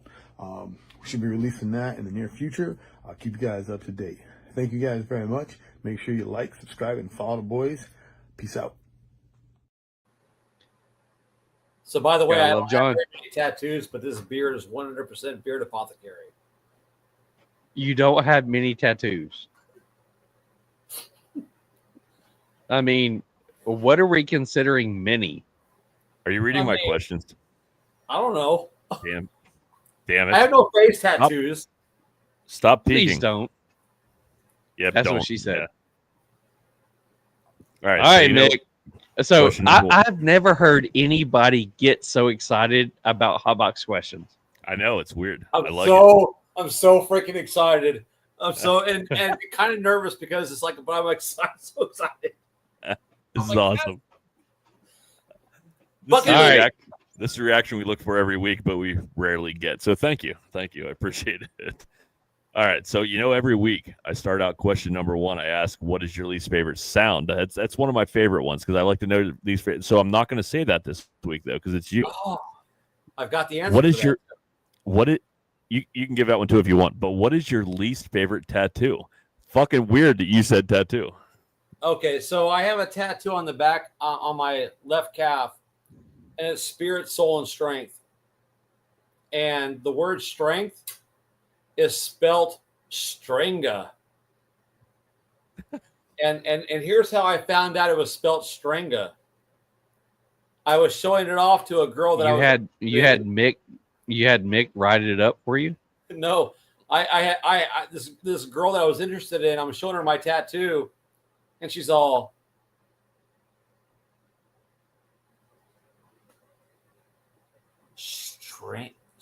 stringa? And I'm all, no, strength. She's all, no, that's not how that's spelt. and then I realized I had a misspelled tattoo on my calf. Wow. Yeah, It's that'll my do least it. favorite tattoo, but What's it's your least favorite also sound, it's by the also way? it's my least favorite and one of my most favorite because of that. Okay. What's the sound? Since you said you already had it. Oh man, I hate chip bag the plastic bags from chips. Okay. If I'm at work and I have like something, I will cut it with scissors so I don't hear that weird plastic. Oh, it's the worst. It's the worst sound ever. It's the devil. That's what the devil sounds like, is plastic bags being opened up. I love it. Or a baby on a plane, which I'm hoping I don't hear Sunday. But anyway, I go ahead, would Charles. rather hear Question number baby on two. a plane than plastic bags. So I was going to change up this question, but after tonight, I kind of want to keep it. So question number 2, fill in a blank for me. Whether it's whiskey, cigars, or the club or the industry, what is this, I guess, this hobby all about for you? The hobby. And we've Cigars, addressed that whiskey. a lot of times. It's about the slowing down. It's about making me stop and reflect. It's the looking in the mirror. The cigars are looking in the mirror for me and analyzing and doing a self-check. That's what they're about for me. I love it. That's solid, man. That fits everything I've ever said since day one. I got into really heavily into cigars, man. So yeah, I appreciate that answer. All right, so this is one that I had to keep because I need it for the post-show posts. So, what's your favorite musical band or artist? Fred Durst. You too. Okay. Favorite song, maybe? Oh One or gosh. Okay, so favorite album is Unforgettable Fire. Okay. The album before Joshua Tree, but I saw them. They were the first band I ever saw at the LA Coliseum in 1987. I saw them with the Pretenders, and I just turned 18. It was one of the most memorable moments of my life. Okay. I have to put one Limp Bizkit on for the post-show stuff, but yeah, I'll do some U2. Just making sure. Yeah. I love Limp Bizkit, right. by the way. I would hope so. So question number 4. And this is going to be a little bit more personal. Okay. Just because we know you more than just any cigar brand owner that we've ever brought on here. You've had some rough spots in the last few years. Yeah. But as we saw tonight, there is a not so rough spot Oh. that has You got the biggest smile right now just from saying that. So my question to you is this. What was the moment that you realized this woman was amazing? I would say the first date. You're welcome, Beth. The first date. I mean, we sat down Crystal and we talked. Because again, it's like anything. You sit down and you talk to somebody, and you're almost like interviewing, and you're being interviewed at the same time. And it didn't feel like that. Like as soon as we sat down, we connected right away. It felt like, oh, this is cool. Also, it's the first person I've ever been with that's my age. A month older, by the way. A month older. Yeah. Mine's a year. Yeah. So, but mine is too. But we just connected right away, and after like about the like the icebreakers, we're just chatting and having a great time talking and just sitting at this random place in Murfreesboro, Tennessee, just talking about life, and it was great. I had since then I've had zero regrets from getting to meet her. And just a little side note, we met online, and then all of a sudden we were going to meet up, and then all of a sudden no Beth on this app at all. Zero Beth. And I'm like, what happened? What happened to this chick that I was connecting with? And then, 3 weeks later, all of a sudden, hey, there's Beth again. And I reached out to her again because I'm like because she made a comment on the app. She's like about being with a giver. She being in a relationship with two givers, what that was like. And that just sort of spoke my language to me. It really just kind of like it hit me hardcore, and I couldn't let go of that. So when I saw her come back up on the app, and she took a break for all the right reasons. She had to have closure in a previous relationship. It was all good for the right reason. And then I remembered that conversation, that little conversation we had. I'm going, I need to meet this chick. And that was the deal right there. That was where it got real. So I know Beth is listening, but not on here. So let me say this. Robert, you can not say a word. This is all for Beth. Knowing Robert a while back, knowing Robert now, Robert a while back was a great man. Knowing Robert now, I love Robert. There was a long time that I never saw him smile. And I have yet to see him not smile. I will say that I will thank you for bringing back the Robert that I'm glad to know now. So keep it up, girl. Love you. She just said you're welcome. I said you're very welcome. You're very welcome. All right, you pretty much stole it. I was going to say that I saw a change too, and I actually messaged you, Robert. Jennifer saw a change. Yeah, I messaged you, and I was like, bro, you're smiling a lot fucking more than you did before. Like that, I'm happy for you. I don't know where you were before exactly, but I'm happy where you are now. So yes, exact same thing. Jennifer made the comment that Robert's a new guy. Oh wow! And she loves the Robert that is now. Because she met Robert before at a Memphis Herf.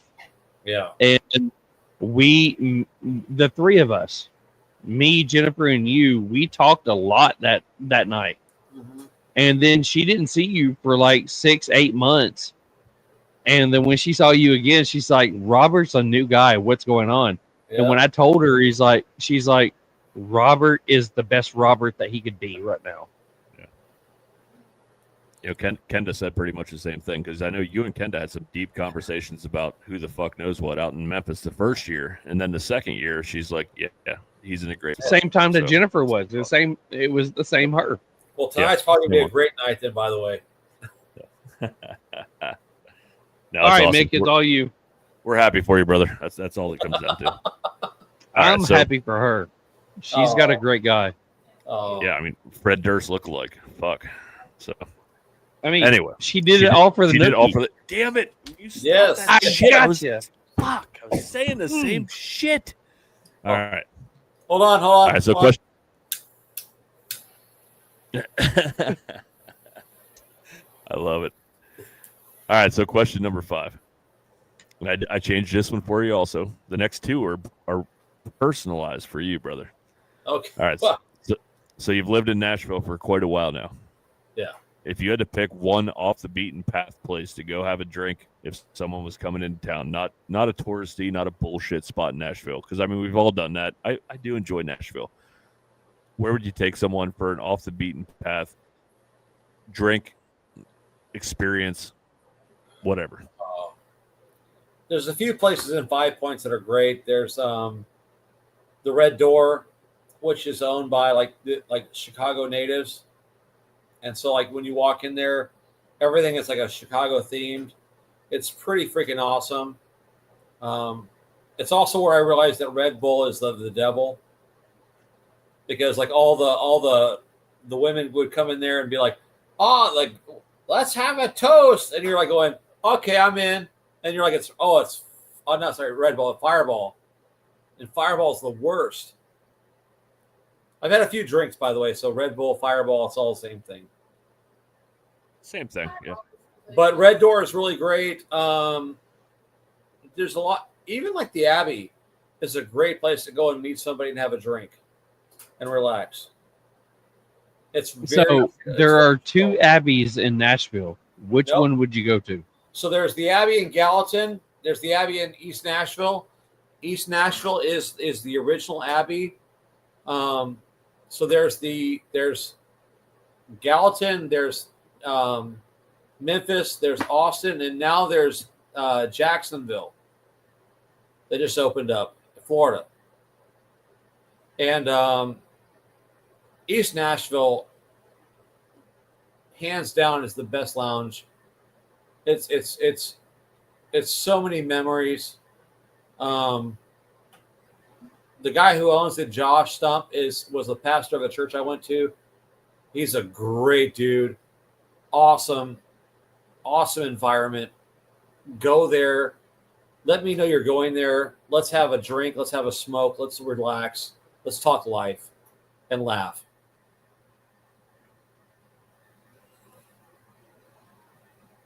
All right. So question number 6. What is the one thing in your life you're most proud of?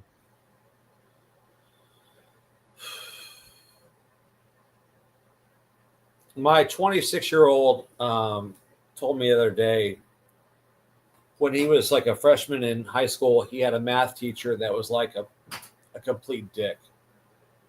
Like if you were to describe what a complete ass teacher was, my son had him. And I knew right away it wasn't just an excuse. He was describing a guy that I would not like. And then the very next breath, he goes, "Can you get me into another math class?" And I said, "No.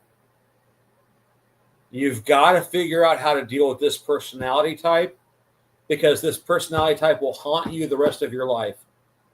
You have to overcome this. You have to be in this class and overcome it." And last year, I'm sitting down having a cigar with him in Colorado, which is where he lives now. And he said, that was one of the most amazing moments of my life in reflecting. I've grown so much thinking about that decision you made to not get me out of that class, to make me deal with it. It made me realize that I was a pretty damn good dad. And it brought, it's like, even now thinking about it, it chokes me up. Bravo. Yeah. Hard decisions make who we are. So yeah. Well done, brother. Well done. All right. So you're going to love this one, man. This one is as specialized as it gets. You're going to have to think about this. I promise you're going to have to think about this. Would you rather see Arsenal win the Premier League for 5 years in a row? Oh, gosh. Or see Chelsea never win a game for the next 20 years? Arsenal all day long. 5 years in a row. All day long. Win the Premier League all day long. 5 years in a row. Oh, my God. How much do you hate Chelsea, though? I mean, come on. That's a tough call. But Chelsea doesn't win the Premier League in those 5 years. And my best friend is a Chelsea fan. And I'm like going, or there you go, if you're English. Fuck you, Chelsea.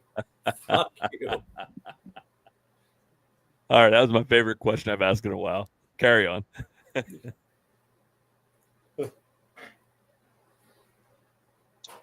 All right, so I guess question number 8. Were you up to 8? 7? 7? Yes. 8. So, what is when it comes to like somebody who's looking into a cigar club or a lifestyle, somebody who's smoking cigars, they're enjoying it, and they're looking into possibly joining a club. Okay. What is the one thing that you would advise them about? God, that's a hard question. It's an easy question, but it's a very complicated answer. You have to be challenged and comfortable at the same time, because you join a group and you think this is the group that represents me, and you have to be going, okay, what is the best of me? Does this group bring out the best of me, or does this group bring out the worst of me? There's a lot of crap on social media that brings out the worst of people, and everybody thinks that's who they are. It's got to bring out the best of you, which means it's got to challenge who you are and make you a better person than what's around today.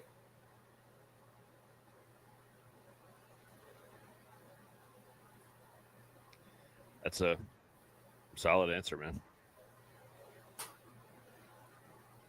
That's really what we all strive for, man, is somebody to challenge you, but yet make you feel accepted on the back end. You know what I mean? Yeah. That's really what we do. Yeah. I just saw where Mark posted no egos. That's the thing. You have to be able to like deal with your ego. Yeah. And everybody has one. Everybody has one. Absolutely. You've got to deal with it. I thought it said no Eggos. I actually like Eggos. They're really good for breakfast. I hate Eggos. Eggos are horrible. You put some egg and bacon, and never mind. All right. So question number 9, Eggos. No, I'm just kidding. If you could have a cigar, I left this one in here because I want your answer. I want to see if it's Betsy Ross. If you could have a cigar with any historical figure, dead or alive, who would it be and why? Oh my gosh. Okay, so a few months ago, I listened to a podcast, listened to the book with Bono talking about his whole life. It's a whole book about him. It's like an autobiography. I think I would love to have a cigar with him. And I realize a lot of people think he's very narcissistic. But he's a lead singer. What lead singer is not narcissistic? They have to be just, and he's self-admitted that he is one. But to have somebody who's like, looks at his bandmates and think that I'm where I'm at because the other 3 guys in my life, that's not narcissism right there. That's self-reflection in the most honest way, period. And I would love to have a cigar with him. Even if he didn't smoke one, I would sit down and have one with him and and I'm not a quiet person. I would just listen and just be, wow. And enjoy whatever. If I had a factory smoke, I'd be like, this is the best cigar I've had in my entire life.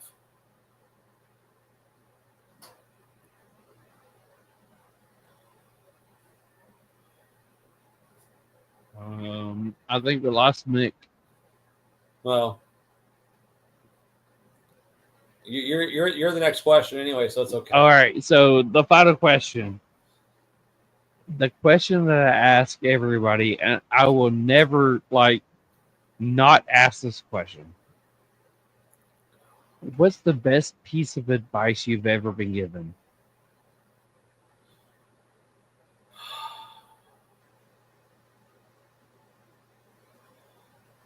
Always be teachable.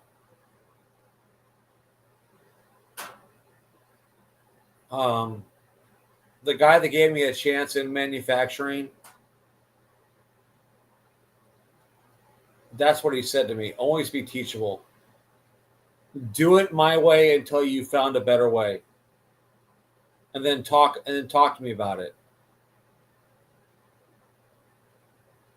Be able to acclimate to what you need to do to get the job done, but be open to do the job better and share that wisdom.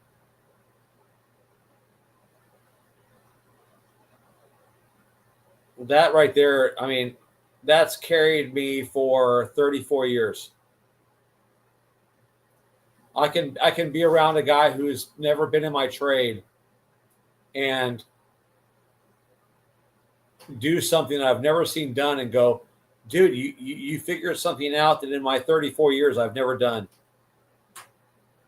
And encourage him and let him know that you're teachable too. That moment can carry him for the rest of his career as well. You always have to be in a teachable place.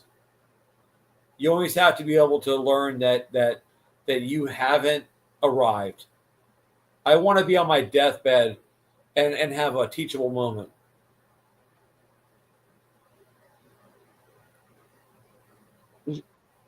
So I don't want to go like all morbid. What, you're laying on your deathbed, what is that moment that you want to teach? Oh, What God. is that thing that you want to say? I want to laugh. I want to be able to laugh. I want someone to go, remember when you fucked up? And then you laugh and you go, gosh, what a great time that is. You know, I'm on the way out and I'm able to laugh at a flaw that I had in my life. Because I hope, you know, it's like that's something that somebody can carry with them for the rest of their life. You know, it's like that's a teachable moment that you can transfer to the next person. You know, I was a colossal fuck up, and somehow God used me. Somehow life used me, and it's been amazing. It's been an amazing journey, and I'm not afraid of the next step of my life. I'm not afraid at all.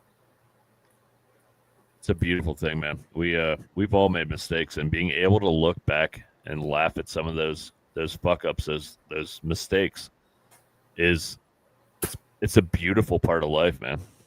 Yeah, it's amazing, and it's something that seems so serious and so real at the time isn't really in the end. You know, I mean, like it's really not that big of a deal. Just enjoy your life and be able to laugh at yourself. So my dad, this is going to sound so in the current term phrase, I think it's racist, but my dad was on his basically his deathbed, and he gets a phone call on his cell phone. He answers it, and he goes, "Some raghead's trying to figure out how to buy my house." And I'm sitting there going, "Dad, you can't say that. You can't say that." Well, and my dad said it, and he laughed about it. And I'm going, okay, whatever, you know. My dad in his final moments was like going, I'm just going to be who I am. I'm going to be authentic. You know, some guy was trying to figure out how to buy his house without, you know, it was what a weird thing to have happen when you're on your deathbed. And my dad was very off color, and I'm not saying that what he said was acceptable in any way or form, but he was him. And my dad was a war hero. My dad did a lot for this country, but my dad was unapologetic. And sometimes being unapologetic is being off color. And it was off color for me. And it was hard for me to deal with, like him saying that. But I sat there and I thought, that's my dad. That's who he is. And I don't think God's going to judge him for saying that stupid thing, but because he was frustrated. He's dying, you know. And this guy is like trying to buy his house from him at a bargain price. And it was again off color. I don't want this whole podcast to be left with that whole thought, but if you realize the nature of what he said, it was like, okay, you're going out, but you're not going out trying to be a fake version of who you are. So don't be fake. Don't be a fake version, even when you're like on your way out. Be who you are. You know, love life, love. You know, my dad was trying to take care of us, my sister and I, on his final days. That was his primary concern. It was it was a weird moment. I find it weird that I'm sharing this. I'm sharing this because I had like 3 or 4 of these. But I love my dad. I love my dad. And if anybody says anything weird about him, you don't know him. You don't know him. You didn't know what he went through. You didn't know the guys that died when he was serving in Vietnam, that he tried to save their lives, and the commanding officers wouldn't listen to what he said, and they died. You don't know what somebody's been through. You don't know why they say the things they do. Just love them. Quit being so fucking protective of this pretentious attitude you feel like you have to be accepted. Be you. When you die on your deathbed, you have to be you, authentically you. So let's go into that just a minute. So before we let you, we're not going to let you go because we're going to keep you on here as we finish out everything. But your brand is 13 Knives. Yes. That brand is XIII. And trying to get that established out there and trying to get people to know that XIII is 13. Yeah. Oh my God. That's hard for us as somebody who's trying to push it out there because people don't know that 13 is XIII. Right. Let's go into that name. So why? Yeah, I know it's coming out. Here it comes. So right there is, you see Snoopy on the dog Joe house, Cool. right? Joe Cool. My dad's call sign was Cat Killer 13. He was in charge. If you ever watched the movie Bat 21 with Gene Hackman, my dad's job was to fly just barely over the tree line to protect American soldiers in Vietnam. And, you know, you sit there and you go, that happened before I was born. So anything could have happened. And we're never having this conversation. This podcast is never happening. So, like, I have a 3D printer. So one of the things I printed out was this. Because on the side of my dad's helmet was this on the doghouse. Snoopy and the Baron. Yes. And so love that. And so my dad, you know, that was his side of his helmet. He flew a bird dog, which is a Cessna. It's a tail dragging canvas airplane that flew at the best of conditions 100 miles an hour with the winds behind you. And he flew that like literally 100 feet over the canvas of Vietnam. And he survived. And he saved lives because he flew that. He didn't fly higher than they wanted him to fly higher above the canvas. He flew lower to see the enemy so he could warn the guys what was going on. That was my dad. You know, my dad also saw his best friend killed by, you know, what the metric equivalent to a 50 cal when he told his CO not to fly that route. And his best friend flew that route the next day and was killed. These are the things my dad dealt with. I don't understand that.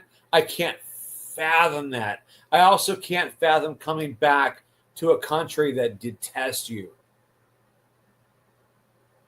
and thinks you're baby killers when you're trying to protect your fellow American.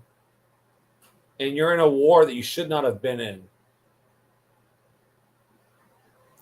You know, that right there, my dad never talked about what he did until he finally sobered up. And then he would tell stories about Vietnam. And it was like I would just sit there and listen. And I would have nothing to say. Because my dad's finally talking about something that happened before I was born. You know, and we sit here and we listen to people like complain about the most trivial, stupid of things. And it's like, you don't have to deal with that.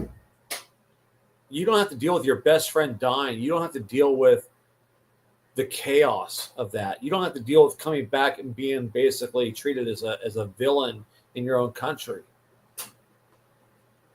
You know, and that's as me as a Gen X guy, that's what I have to offer. That's what I remember. That's what I think about is the stories my dad told. You know, and then the hard work my dad put into what he did in life.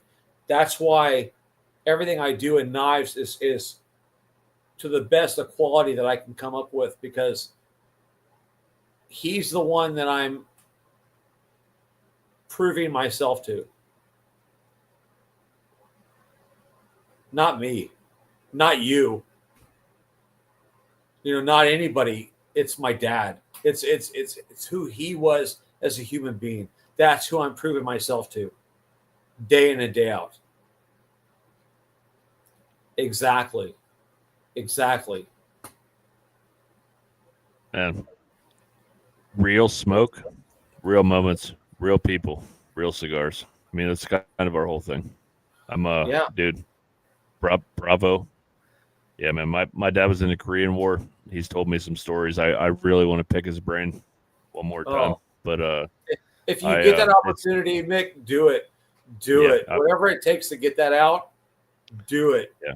It's nothing like the Vietnam War, man, but my dad served as well. And man, it's some crazy ass stories. My dad hijacked a plane to get back for the birth of a child one time. And I'm not kidding. He didn't steal a plane, but he talked his commander into letting him take a plane to not miss the birth of a child.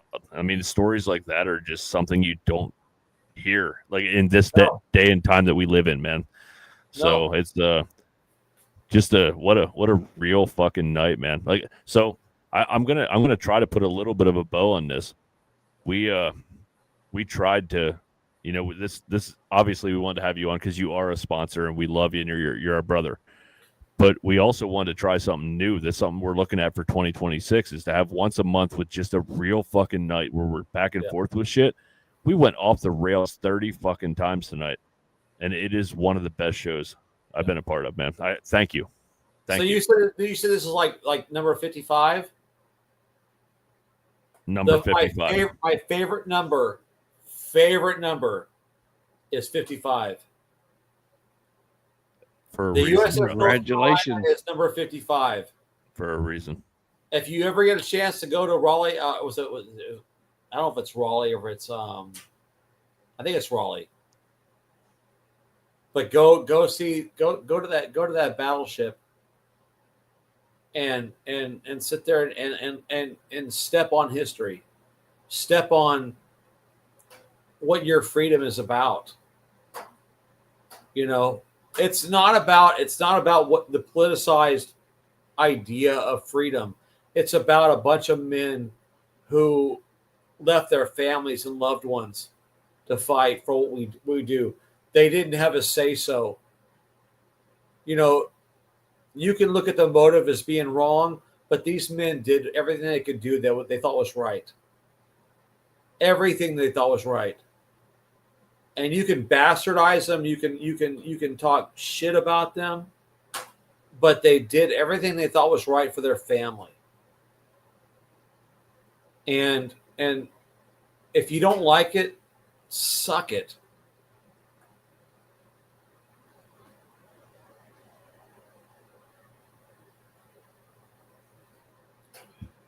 So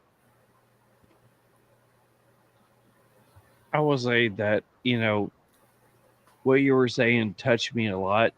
I had to like back out and had to like regroup. But what I will say is that there's so many things about this industry, this this group of people. I cannot look back on and go, I'm so glad that I'm a part of it. Getting to meet you, getting to meet Mick, getting to meet all the people that we have met along the way. Yeah. Oh my God. I mean, you guys are like the epitome of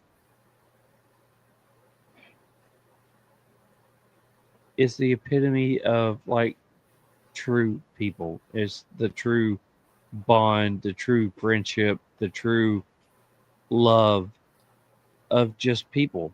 It's not cigars. It's not whatever anybody else wants to believe. It's the love of people. Yeah. Yeah. It's the love of community. It's the love of it's the love of humanity. Well, if it wasn't this, it would be something else, and we would all still be involved. Oh yeah, 100%. 100%. I'm glad it's this. I enjoy this. Me too. But we were meant to meet for a reason. Yeah. Everything happens for a reason, man. And we're here tonight for a reason. And I thank both of you for who you are and what we're doing. So. All right, so I'm gonna say this. I'm gonna keep you on here. Usually, we're doing cigar reviews and stuff like that, and we, kick the guest out. But if you gotta go. I get that. But we're gonna keep you on here and put you in the, kind of keep you in the, I guess, the brother format, and just keep you in what we got going on. But we do have a cigar review to do. So I know we were smoking the chocolate mousse from Tropicante, correct? Correct. Hey, real quick, All right. did we do real quick? I keep track of our sponsors. Did we do Destination earlier? We did. Are you sure? Yep. Okay. All right, moving on. They were the guest intro for Robert.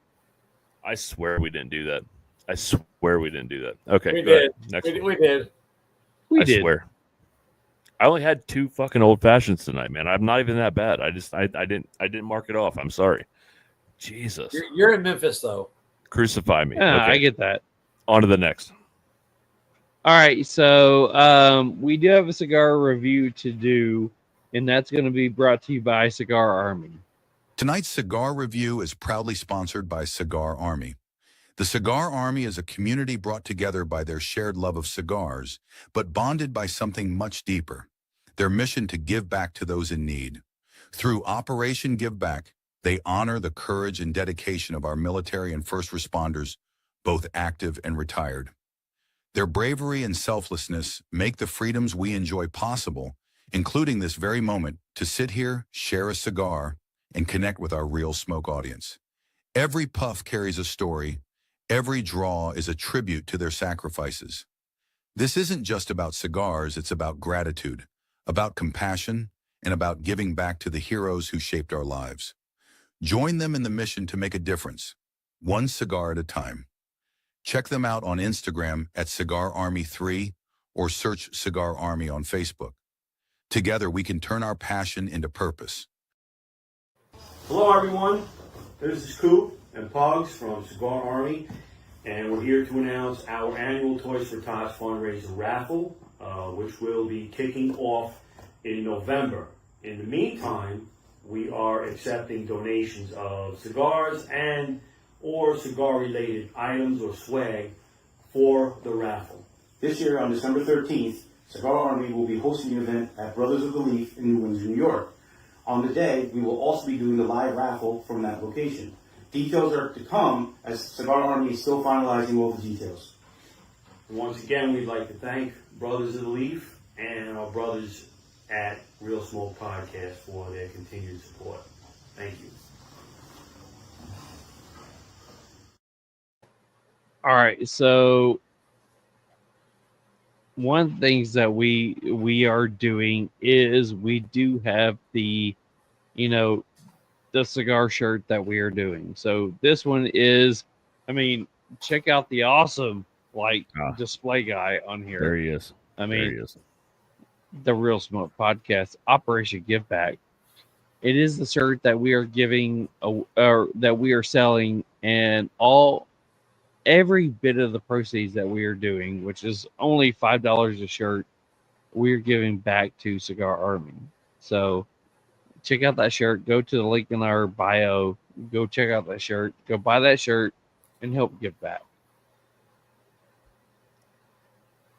Awesome. Yeah, great. We're well, he's throwing me off the graphics here. Yeah. Join up. Jesus mighty. Toys for Tots, man. Get it. You threw me off with the graphic, man. So buy a shirt, get some raffle tickets. Toys for Tots, Cigar Army. We're doing everything we can on our side. So check out the ad that's on here right now. They do have a lot of giveaways to give away. They have a lot of different brands that have jumped on board, but they have check out the cost for the entry. It is 2 for $20, 4 for $30, 6 for $50, and it's a great deal. Yeah, it is. Yeah, and there's some 13 Knives stuff on there. I saw you that. one of my cutters or one of my there? cigar holders? The cannon, one of the wood cannons. Yeah. Ooh. Yeah. Some nice So what? 13 Knives stuff. So 13 Knives have given some stuff. Has Real Smoke given anything? We're giving away a shirt, a sticker pack, and a cigar pack from Cigar Vault Oakdale. So yeah, there's a lot of great stuff on there. But the 13 Knives stuff is pretty nice too. I would agree, 100%. So we have a cigar review to do. So real quick, Robert, have you smoked the cigar that we're smoking tonight? Yes, I have. Okay. So do you have any thoughts about what we're smoking tonight? So it's the chocolate mousse from Trafficante. Yes. Yes, sir. So when I first smoked that cigar, it brought me back. So I got huge Tootsie Roll vibes, and it brought me back to like a awesome childhood memory. I loved that cigar. Have you smoked one recently? I have not. Yeah. So it's been about a year. I'm going to say this. Charles and I never talk about our reviews ever. He does his ahead of time. I do mine on the show typically. Yeah. Charles made a few comments before the show started, and I'm like, I'm not letting that affect me, man, because I love Trafficante. Yeah. And I still feel that I do. Like that brand is awesome. We're gonna have them on the show soon. Yeah. Every other cigar, the Dead Elvis, like there's so many good cigars I've smoked from them over the years. When I smoked this one, I was like, I got a weird chalkiness to everything I smoked. Oh, everything was what? Everything was chalky. Like it tasted chalky. It had this weird chalkiness to it. Yeah. And I can't put my finger on it. It was through all 3 thirds. The final third was my favorite because I got a darker chocolate note to it. But anyway, I'll get into that. So aroma from the body. I got a touch of chocolate, charcoal, and hay. Aroma from the foot. I got chocolate, a hint of coffee, hay, and barnyard. Taste from the cold draw. I got sawdust and a hint of cocoa powder. It was woodsy, like sawdust, but I got cocoa powder. Like, Why does he give me that look? Okay, so when you say sawdust, what do you mean? It had that. It was almost like you could taste sawdust, like you're running a fucking table saw. Like when you go to, like, okay, so when I go into a sawmill, I love that smell. I do too. So that's good. I was tasting it. Okay. All right. Hey, I didn't hate the cold draw. That's what I got. I got sawdust, like a woodsy taste. I just wanted to ask because like you guys typically do that together, and I wanted to kind of like interject and go, what do you mean by that? Yeah. Because I love this. Yeah, I do too. The back and forth between this is good. All right, so the first third notes, I got a chalky chocolate, cedar, light leather, and a touch of black pepper. Retro, I got chocolate, light chocolate, and a touch of black pepper. Second, third notes, I got chalky cocoa and some vanilla. I got woodsiness and mossiness. So like the mossiness, like a dampness. The middle third, I got damp, like a damp woodsiness. Why is he giving me that fucking look again? Damn it! Why are you doing this? You're fucking me up tonight. I got leather, touch of pepper, retro. I got light cocoa and black pepper. Final third notes. I got a chalky, dark chocolate. Every bit of the chocolate tasted off. Like it wasn't like a true chocolate taste. It was off. I don't know what it was, but it was off. Tootsie Roll. It's Tootsie Roll. But it almost tasted like a chemicalness to the chocolate. Okay, but I'm saying Tootsie Roll because I'm going. You that's love why Tootsie I said. Roll. That's why I said chocolate. You love it, but it's not chocolate. Dude, please smoke another one because listen, I love Trafficante, but this is not. I don't know what I tasted with the chocolate, but it wasn't right. Like it tasted chemical, Okay. like Artificial. Okay, it was weird. I got again woodsiness, damp leather, a touch of black pepper, retro, light chocolate, and black pepper. Pre-light experience, I give it an 18 out of 20 because the cigar, amazing. I love their display. I love how they do the little tags on them. Amazing. The cigar itself was wrapped perfectly. It was beautiful. Flavor enjoyment, I gave it 11 out of 15. I just could not get into it. The chocolateness, it was so, the chocolate notes, I guess part of me was comparing it to the brownie trout, and I did not get it. It's two different cigars. I know, but I tasted chocolate, but it wasn't the same chocolate, so it fucked me up the entire time. I got you. Construction characteristics, I gave it a 27 out of 30 because the character it burned well, it smoked well. It just wasn't the flavor I was looking for. Smoke production and final thoughts, I gave it 26 out of 35. I gave it a final of an 82.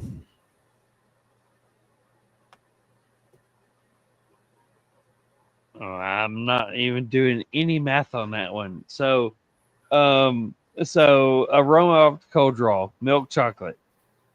You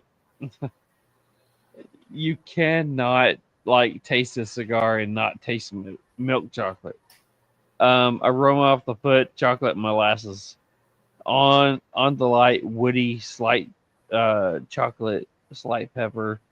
Into the first third notes up front are chocolate, candy bar, charred oak, slight earth. Retro is milk chocolate, slight black pepper. Draw is okay, slightly loose. Burn is wavy and needed at least 2 touch-ups. Ash is messy.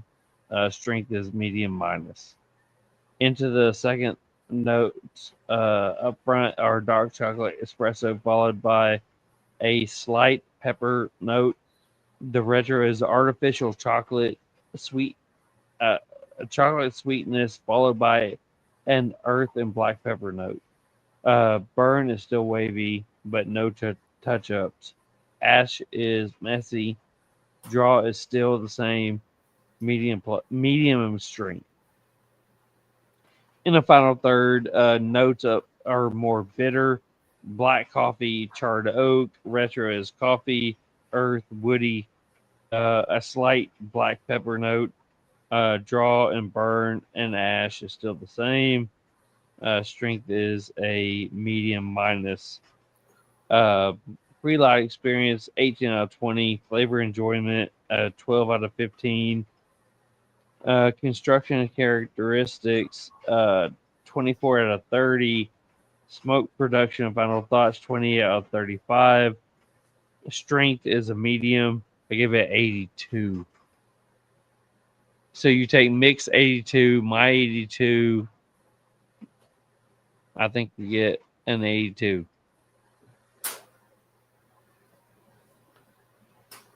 So the biggest thing for me was it started off like this pleasant kind of chocolate note, but it very much became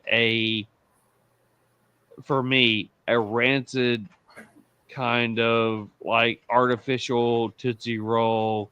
Like you knew it was supposed to be chocolate, but it was so artificial chocolate that you didn't like it. I really wanted to like this cigar. This is one of the reasons I bought that 5-pack for us from Cigar Vault Oakdale, was because I've been wanting to try this cigar. I've had probably 5 or 6 out of the line of Traficante, and I've enjoyed every one of them. Different levels of enjoyment, but I've enjoyed every one of them. This one, I hate to say it, it wasn't my palate, man. Maybe some people love it. Robert, please buy one and try it. And I'll buy another one. Please let us know if we're crazy, because I don't know why. I don't know if it was like an artificial, weird chemical chocolate that I did not love.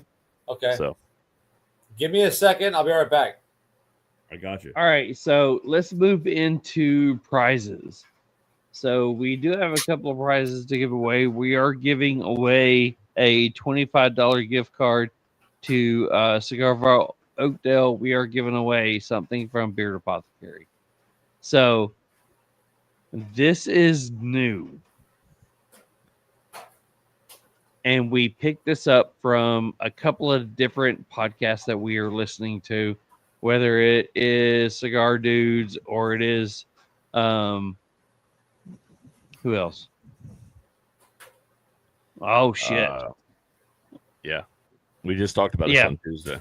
Yeah, we talked about it. So the Toro. algorithm Toro. Yeah.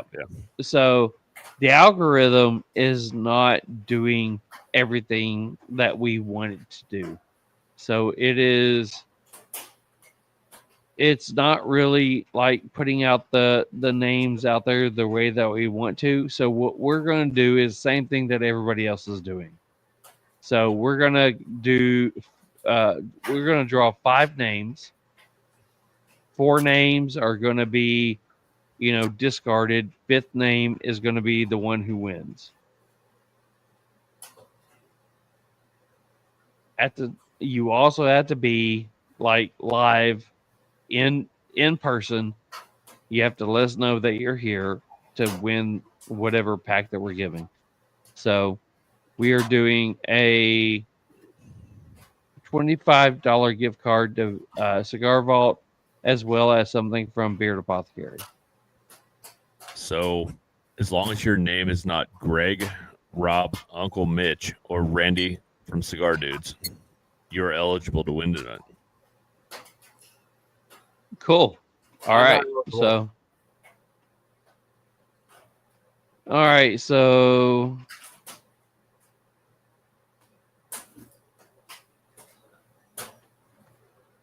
let's go ahead and do this. All right, so which one are we giving away? $25 gift card to Beard Apothecary or from Cigar Vault? Sure. Let's go. All right, here we go.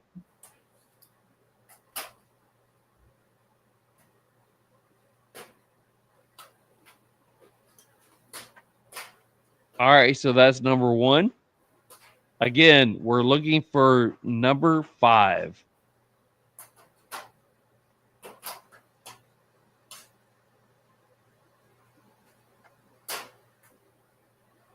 That is number 2. We're looking for number 3. Is somebody doing a load of laundry? I was just questioning. I hear something. That's probably the rain. Number 3.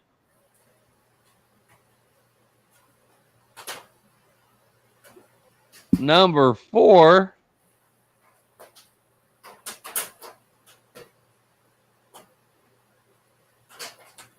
All right, so here we go. Number 5. You are going to be the winner of the Cigar Vault $25 gift card. Okay. I don't know that one. So I love it. New winner. Yeah, new winner. Greg. So if you're on here, Greg you have about Williams. 30 mixed seconds to say that you're on here. Let us know that you're on here. He says, I am here. So Mick, go ahead and write that name down. He Already is wrote here. it. I had faith. Where are you listening from, man? Like that's a new name. We love it. And make sure you hit that subscribe button. Thank you. Yeah, 100%. So make sure that you send Mick on the podcast page your mailing name, address, phone number, and email address. And Mailing urine name, sample. We need that urine sample. That's address, very specific. phone number, email address, urine sample, blood type, Thank you.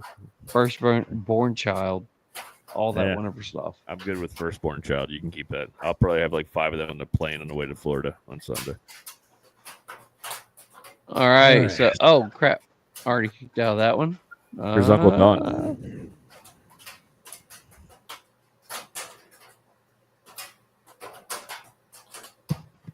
Got to go ahead and type in the.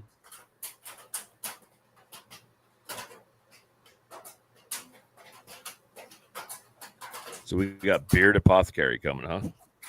And then Yeah. we got to talk about the weird one and all the disclaimers that come with it. All right, so here we go. So once again, it's going to be 5 rolls, 4 rolls to disqualify somebody, and 1 roll to get a winner. So here we go. Here we go.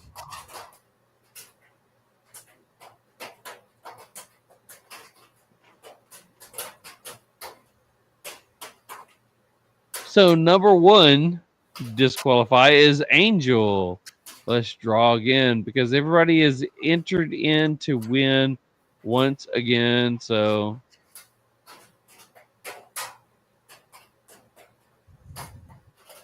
your name is not taken out. You will be entered in once again. So that is number 2.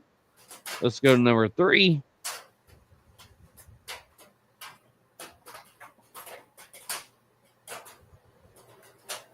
Number 4.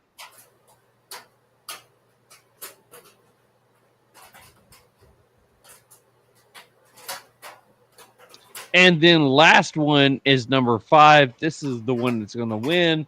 You win a item from Beard Apothecary. Hologram, you win. Is he eligible to win? He is. I think he gave it back last week, actually.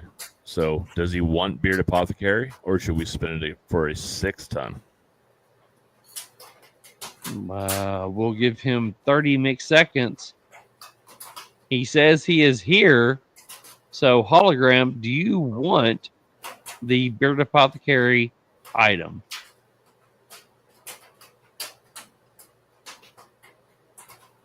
Let us know. Let us know. It's kind of like, Let it snow. yeah, let us know. I heard it. Can you sing Yeah, it every I time? get it. Let us know. I like it. Let I us really do know. like it. Let us know. All right, so I got it. Please make that a thing. That's freaking great. Nope. Nope. Not going to do it. Let us know. Let us know. All right, so. That's the hardest I've laughed. Okay, so we're going to go ahead and give Hologram that one. So, Hologram, do us a favor. Send us your mailing name, address, phone number, all that wonderful stuff. We'll get that to you as soon as possible. I will say that Mick is said that he's got some stickers and shit that he's giving out. So I do. All right, so let me throw this out here. We do have one more prize to give away tonight. It's already been drawn, but let me tell you this. So about 6 months ago, 5 months ago, 6 months ago, we started having the Real Smoke Ashtray Illuminati, and we were like, "Who the fuck is this?" They keep reposting for shit, so we started tagging him and stuff, and they kept retagging it, and I've asked 1,000 fucking times who this is. And Robert was part of this on Tuesday. We talked about it. We're like, I don't know who the fuck this is. I don't know how this is going to go. But they wanted to do a giveaway. So we're like, cool, let's do a giveaway. We're going to do the disclaimer. We have no clue who this person is. We don't know if you're going to get your gift. We don't know how this is going to work. They claim they're going to send it to me and I'm going to send it out, which is great. But I hope they put their name and address on the who it is, because then we'll know who Ashtray Illuminati is. But apparently they're big fans of the show. They watch every week, and they're doing a giveaway. It's like 10 or 12 cigars. I don't even know. I think it's 10 cigars, a travel humidor, some stickers, and one of our shirts that apparently they're buying and then going to ship out. So we don't know a whole lot about this, but they contacted us this week and said they drew a name. It was 100% random, and we have a winner. So we're going to go with it, and we're going to hope that this person gets that prize. So I don't think they're on tonight. I haven't seen any comments from them, but 58 Moose Cigars. Larry Moose, you're getting some cigars. We'll, I guess, send it to you. I don't know. Reach out to me. I hope you watch this. I don't even know how to do this exactly, but we'll figure it out. Or we'll contact you. We'll post something. Well, I'll send you this image right here, and we will post that out there. And I guess have him send you information about how to win it, and then we'll send it to whoever we got to send it to. So I'm gonna say something real quick. It's gonna throw you guys for a loop, but not you. No, exactly, not me. But one of my 3D printed cigar holders right now. Do it random. Okay. One last thing. Get it wait. going. Wait, but tell me, what number should we draw? Should we draw 2, 3, 4, 5, 10, 12, 13? Give me 13. Give me We should draw 13. Number 3. So number 3. All right. So give me a second, because this is okay.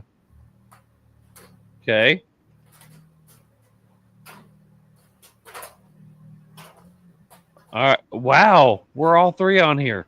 That's awesome. I didn't know it would do that. That's awesome. Great. All right. So we're gonna spin it 3 times. Robert, what are you giving away? I'm giving away a 3D printed cigar holder. Canon. Love it. All right. Number 1.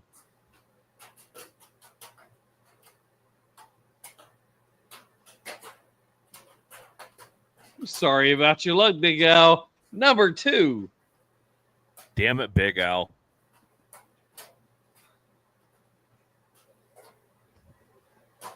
I hate that for you, Chris, or Cigars with Angel.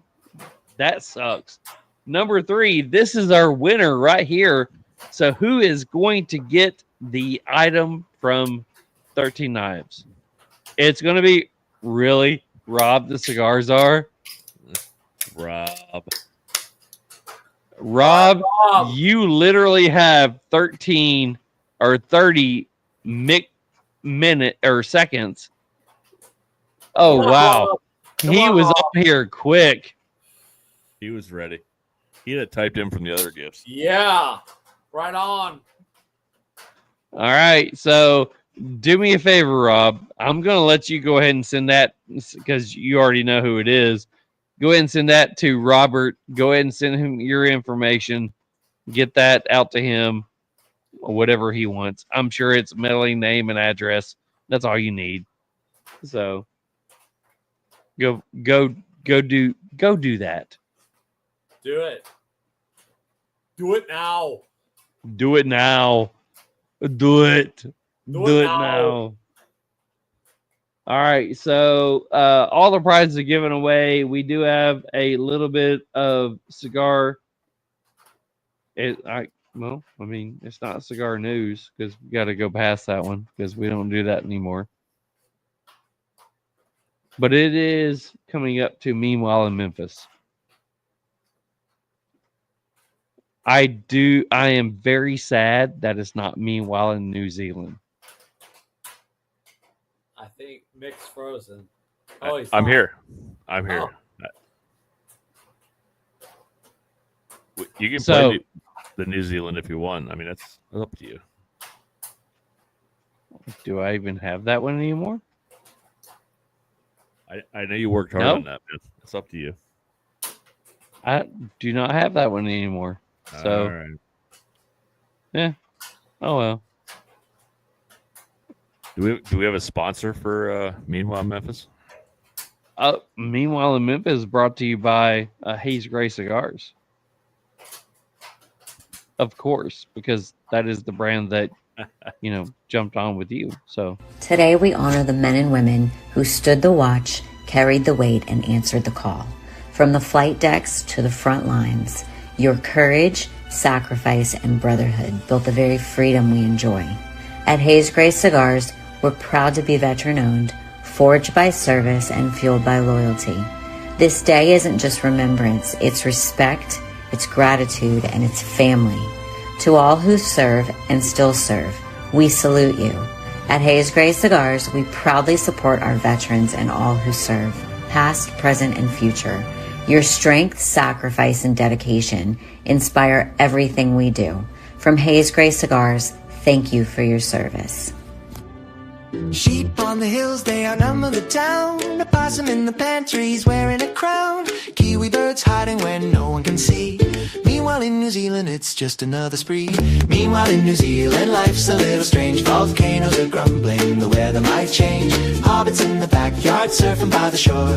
Meanwhile in New Zealand, you'll never get bored. Sheep on the hills, they outnumber the town. A possum in... Oh, I love it. It's so good. So good, man. I'm sorry. I could not pass up that one. So good. I feel like I should have had a New Zealand story tonight, man. I don't, but I feel like I should. Come on. Meanwhile, Robert, you love that one, right? It's so good. So good, man. So meanwhile in Memphis, I guess. So did you guys hear about the Wolf Chase Galleria shooting? No. So it's literally right there. That's when I stay in Memphis, I stay in Wolf Chase. So I know. Yes. So literally half a mile from Smokers Abbey, northwest. It's right there, man. It's a big mall. So just last week I bought sneakers. And the wife bought a few new outfits for our Florida trip. Same here. From the Wolf Chase Galleria Mall. So I'm going to read the story, and then I'm going to tell you what I've been hearing on the news and how everything went on this. So there was a mall shooting, Memphis, Tennessee. A man died after a shooting Monday afternoon, this past Monday, inside the Wolf Chase Galleria Mall, according to Memphis police. The shooting happened just after 2 p.m., Memphis officers and members of the Memphis Safe Task Force rushed to the scene minutes later. At the scene, Fox 13 crews saw at least 24 law enforcement officers, including members of Tennessee Highway Patrol, Memphis Police Department, and officers in unmarked vehicles coming to the scene. An MPD spokesperson said 2 people had an argument inside the mall, which led to the shooting. Officers found a man critically injured inside of the mall and rushed that person to the hospital, where he later died. If I can flip my page here, we'll keep going. Damn, it's still funny to me. Thank you. I need a little buffer there. The shooter sped off in a white SUV. Less than 3 hours after the shooting, MPD spokesperson announced that the suspect had been taken into custody, thanks in part to security cameras in front of the mall.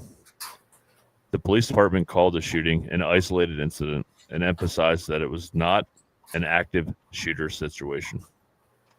Employees spoke to Fox 13 said they had heard gunshots inside the mall. The one man said, "I was doing some training. It's actually my first day, believe it or not. I was doing some training in the back. My manager storms in and tells me, code red, come outside. The gates are closing. A bunch of people are yelling and running. We stayed behind cover and all that. Getting calls from mall security, getting calls from other stores. A whole bunch of officers yelling and running down. It sounded like something was happening at the Cheesecake Factory because they kept yelling cheesecake, cheesecake, cheesecake, and all that. And for what I was told, it was an active shooter inside," said this guy, a mall employee. About 30 minutes. Cheesecake. About 30 minutes before the incident at the Wolf Chase Galleria, a car ran into a nearby store. Though there was no immediate indication that two incidents were connected. There's no reason to even say that. Somebody fucked up and ran it anyway. In that case, Bartlett's police said a car jumped the curb, demolished an entrance to the T-Mobile store on Highway 54. There's nothing anyway. The incident happened less than 48 hours after gunfire at another family destination close by. Saturday night, bullets flew at the Pump It Up in Bartlett kids' birthday store. Less than a mile away from the Wolf Chase Galleria. All right, so that's the end of that story. But let me tell you. So this guy, the whole story, we watched it all unfold.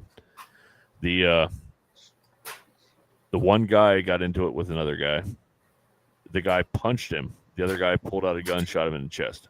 Whatever happened to a good old-fashioned fist fight? Because they got into it because he felt that he was disrespecting his baby mama, was his exact words.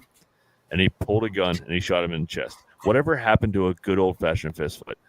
Nothing. It's frustrating that Memphis cannot seem to get a good fight out of the way. I don't understand. And the guy said he was going to turn himself into police. He was going home to get his affairs in order and turn himself into police. But then a video surfaced later of him on Facebook Live saying that he was running. Fuck the police. He's not ever going to turn himself in. So, I mean, there's conflicting stories here. But I think he was running to try to get away. I think. So, yeah, it was a mess. I don't understand. But, yeah, I was just there 4 or 5 days ago, and dude got blasted right in the middle of the mall. So, rest in peace. All right. So, yeah. So, meanwhile, Memphis, illegal tire dumping crackdown is happening in Memphis. The city of Memphis cracks down on illegal tire dumping. I don't know is this a woman or is this Sasquatch? I don't know. It kind of looks like Sasquatch. If you're that woman, I'm sorry. I love you. All right. So, Memphis, Tennessee. That's so bad. Memphis, Tennessee. Illegal tire dumping. He just called her out for looking like a Sasquatch.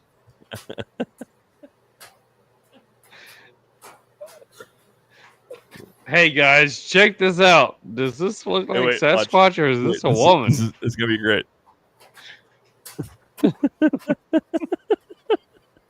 I saw Sasquatch.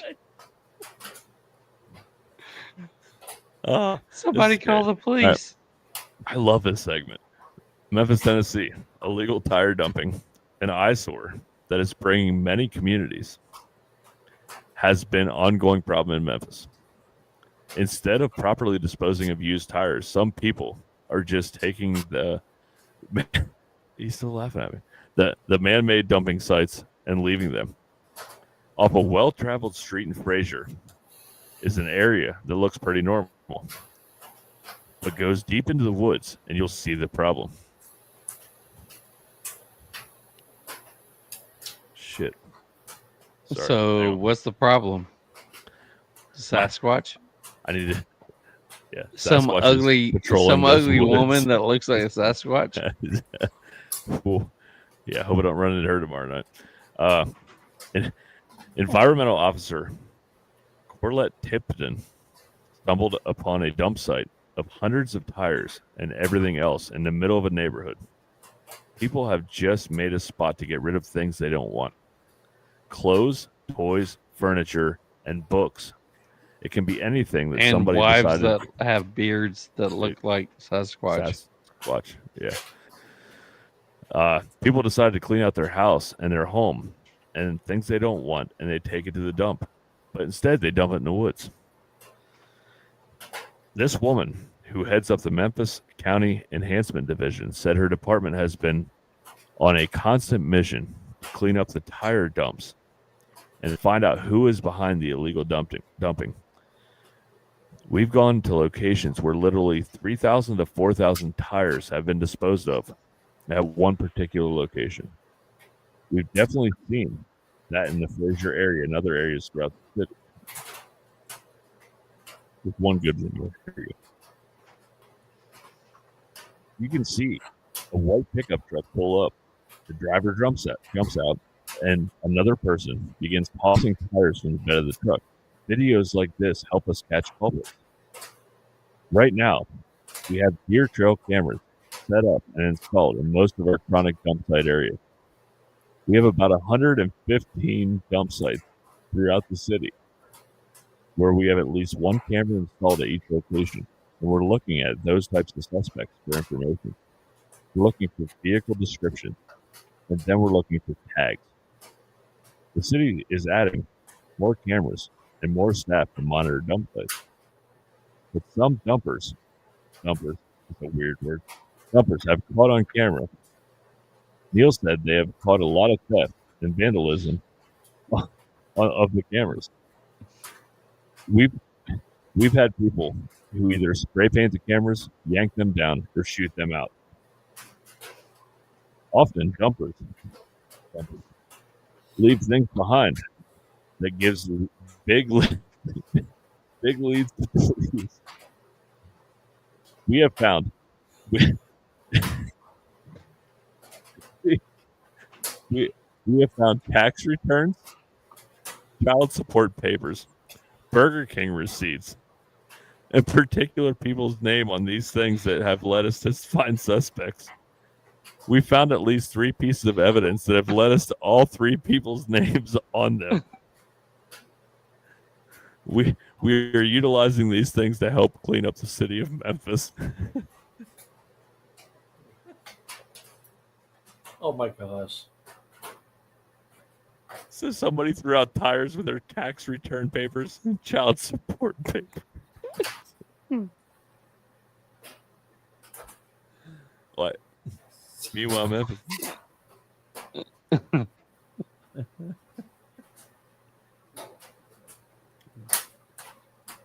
All right, so there's no way New Zealand can compete with that.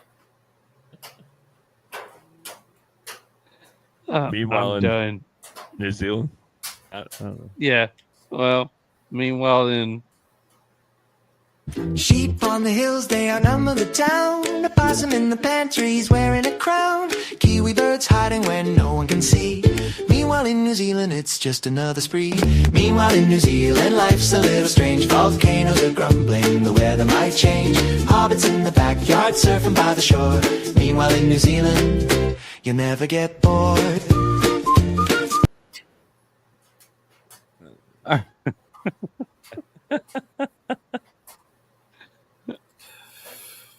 I know it wasn't meanwhile in Memphis, but that's awesome. Shout out, Mark.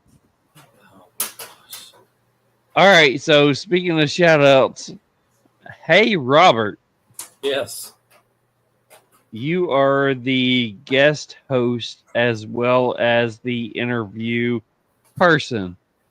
let everybody know where they can find you and all that wonderful stuff. Oh gosh. So XIII, so it's 13_knives_ on Instagram.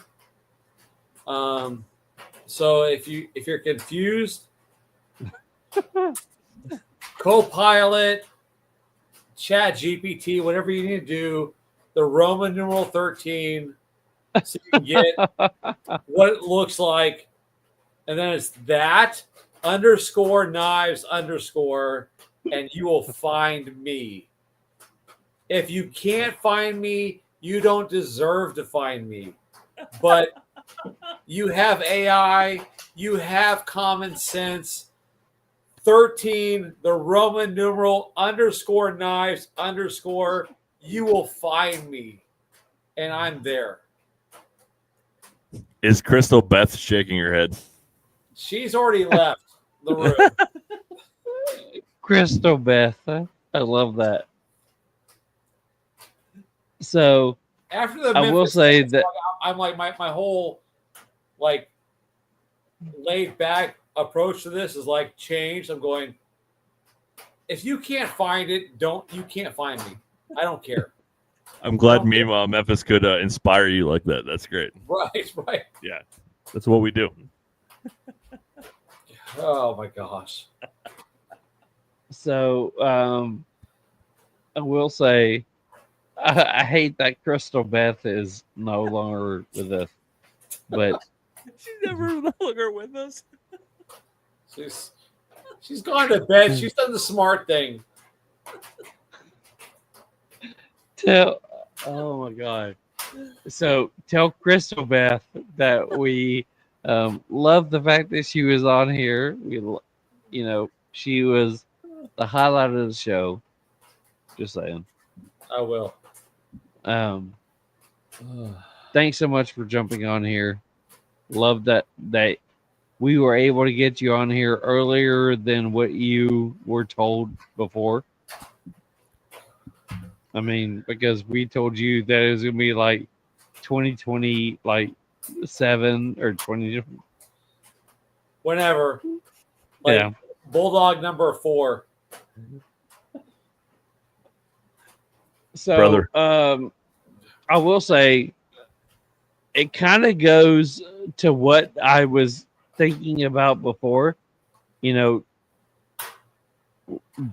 with RS, because it comes into, you jumped on here and we really had just like random cigar talk. Oh, it's fun. It was so much fun. Yeah. So I'm going to do this. Robert, leave everybody with the final note for tonight. I'll go to Mick for that one. I'll close everything out. We'll shut everything down.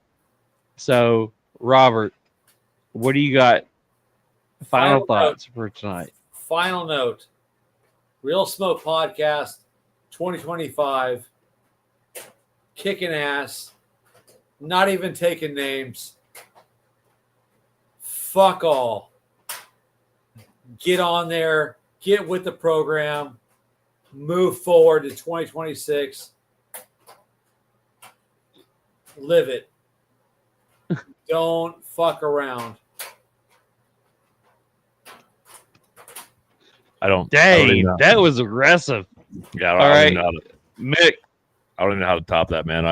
Robert, thanks, man. You're more than just a guest tonight. You're family, and you know how much I care about you, man. And I hope you know how much I care about you. But man, I think we killed it tonight, man. This is exactly what we wanted for BS with RS. We wanted to have fun with a guest that we get to know a little bit better, but we also wanted to just have a fucking great time, and that's really what we did tonight. Did we even give a fuck about knives? I don't think so. We gave a fuck about the community. That's what mattered. We touched on it, but we also, it's the community, man. Yeah. So as I always say, take time this week, smoke a great cigar with someone you love, and that's all. All right, so I guess that leaves me. So, thanks everybody who reached out. It was great. It was a rough week. I had a hard week. But I want to say thanks to everybody who reached out and, showed love. You guys helped me get through the last few days that were hard as fuck. I'm not the guy that says I'm not the guy that drops the F-bomb. But thanks to everybody who stepped up and gave that.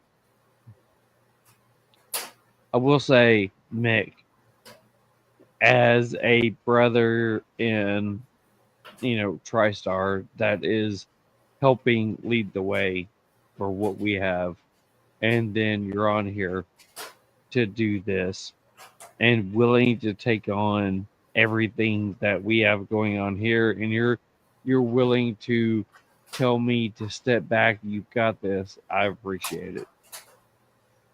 I mean, I don't have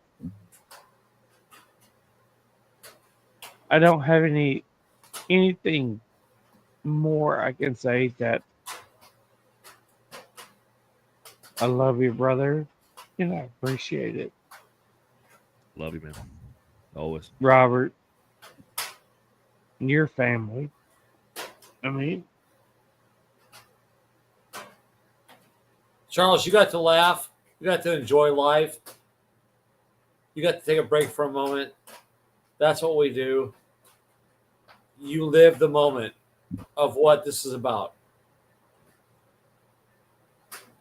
You know what? I'm going to say this. Robert, it's always Mick that takes us out of here. Robert, take us out. Real Smoke guys, Real Smoke gals, take a moment, stop, take a breath, enjoy life, enjoy your loved ones, enjoy your friends, reach out, don't be a stranger. We love you. This is what it's about. Have a great night, guys. We'll see you next week. The smoke is thick, the air is tight, cigars are lit, oh what a sight. Pour the whiskey, tequila too, this one for Mick and Charles and you. Thank you for tuning in. The Real Smoke Podcast makes us all grin. You light us up.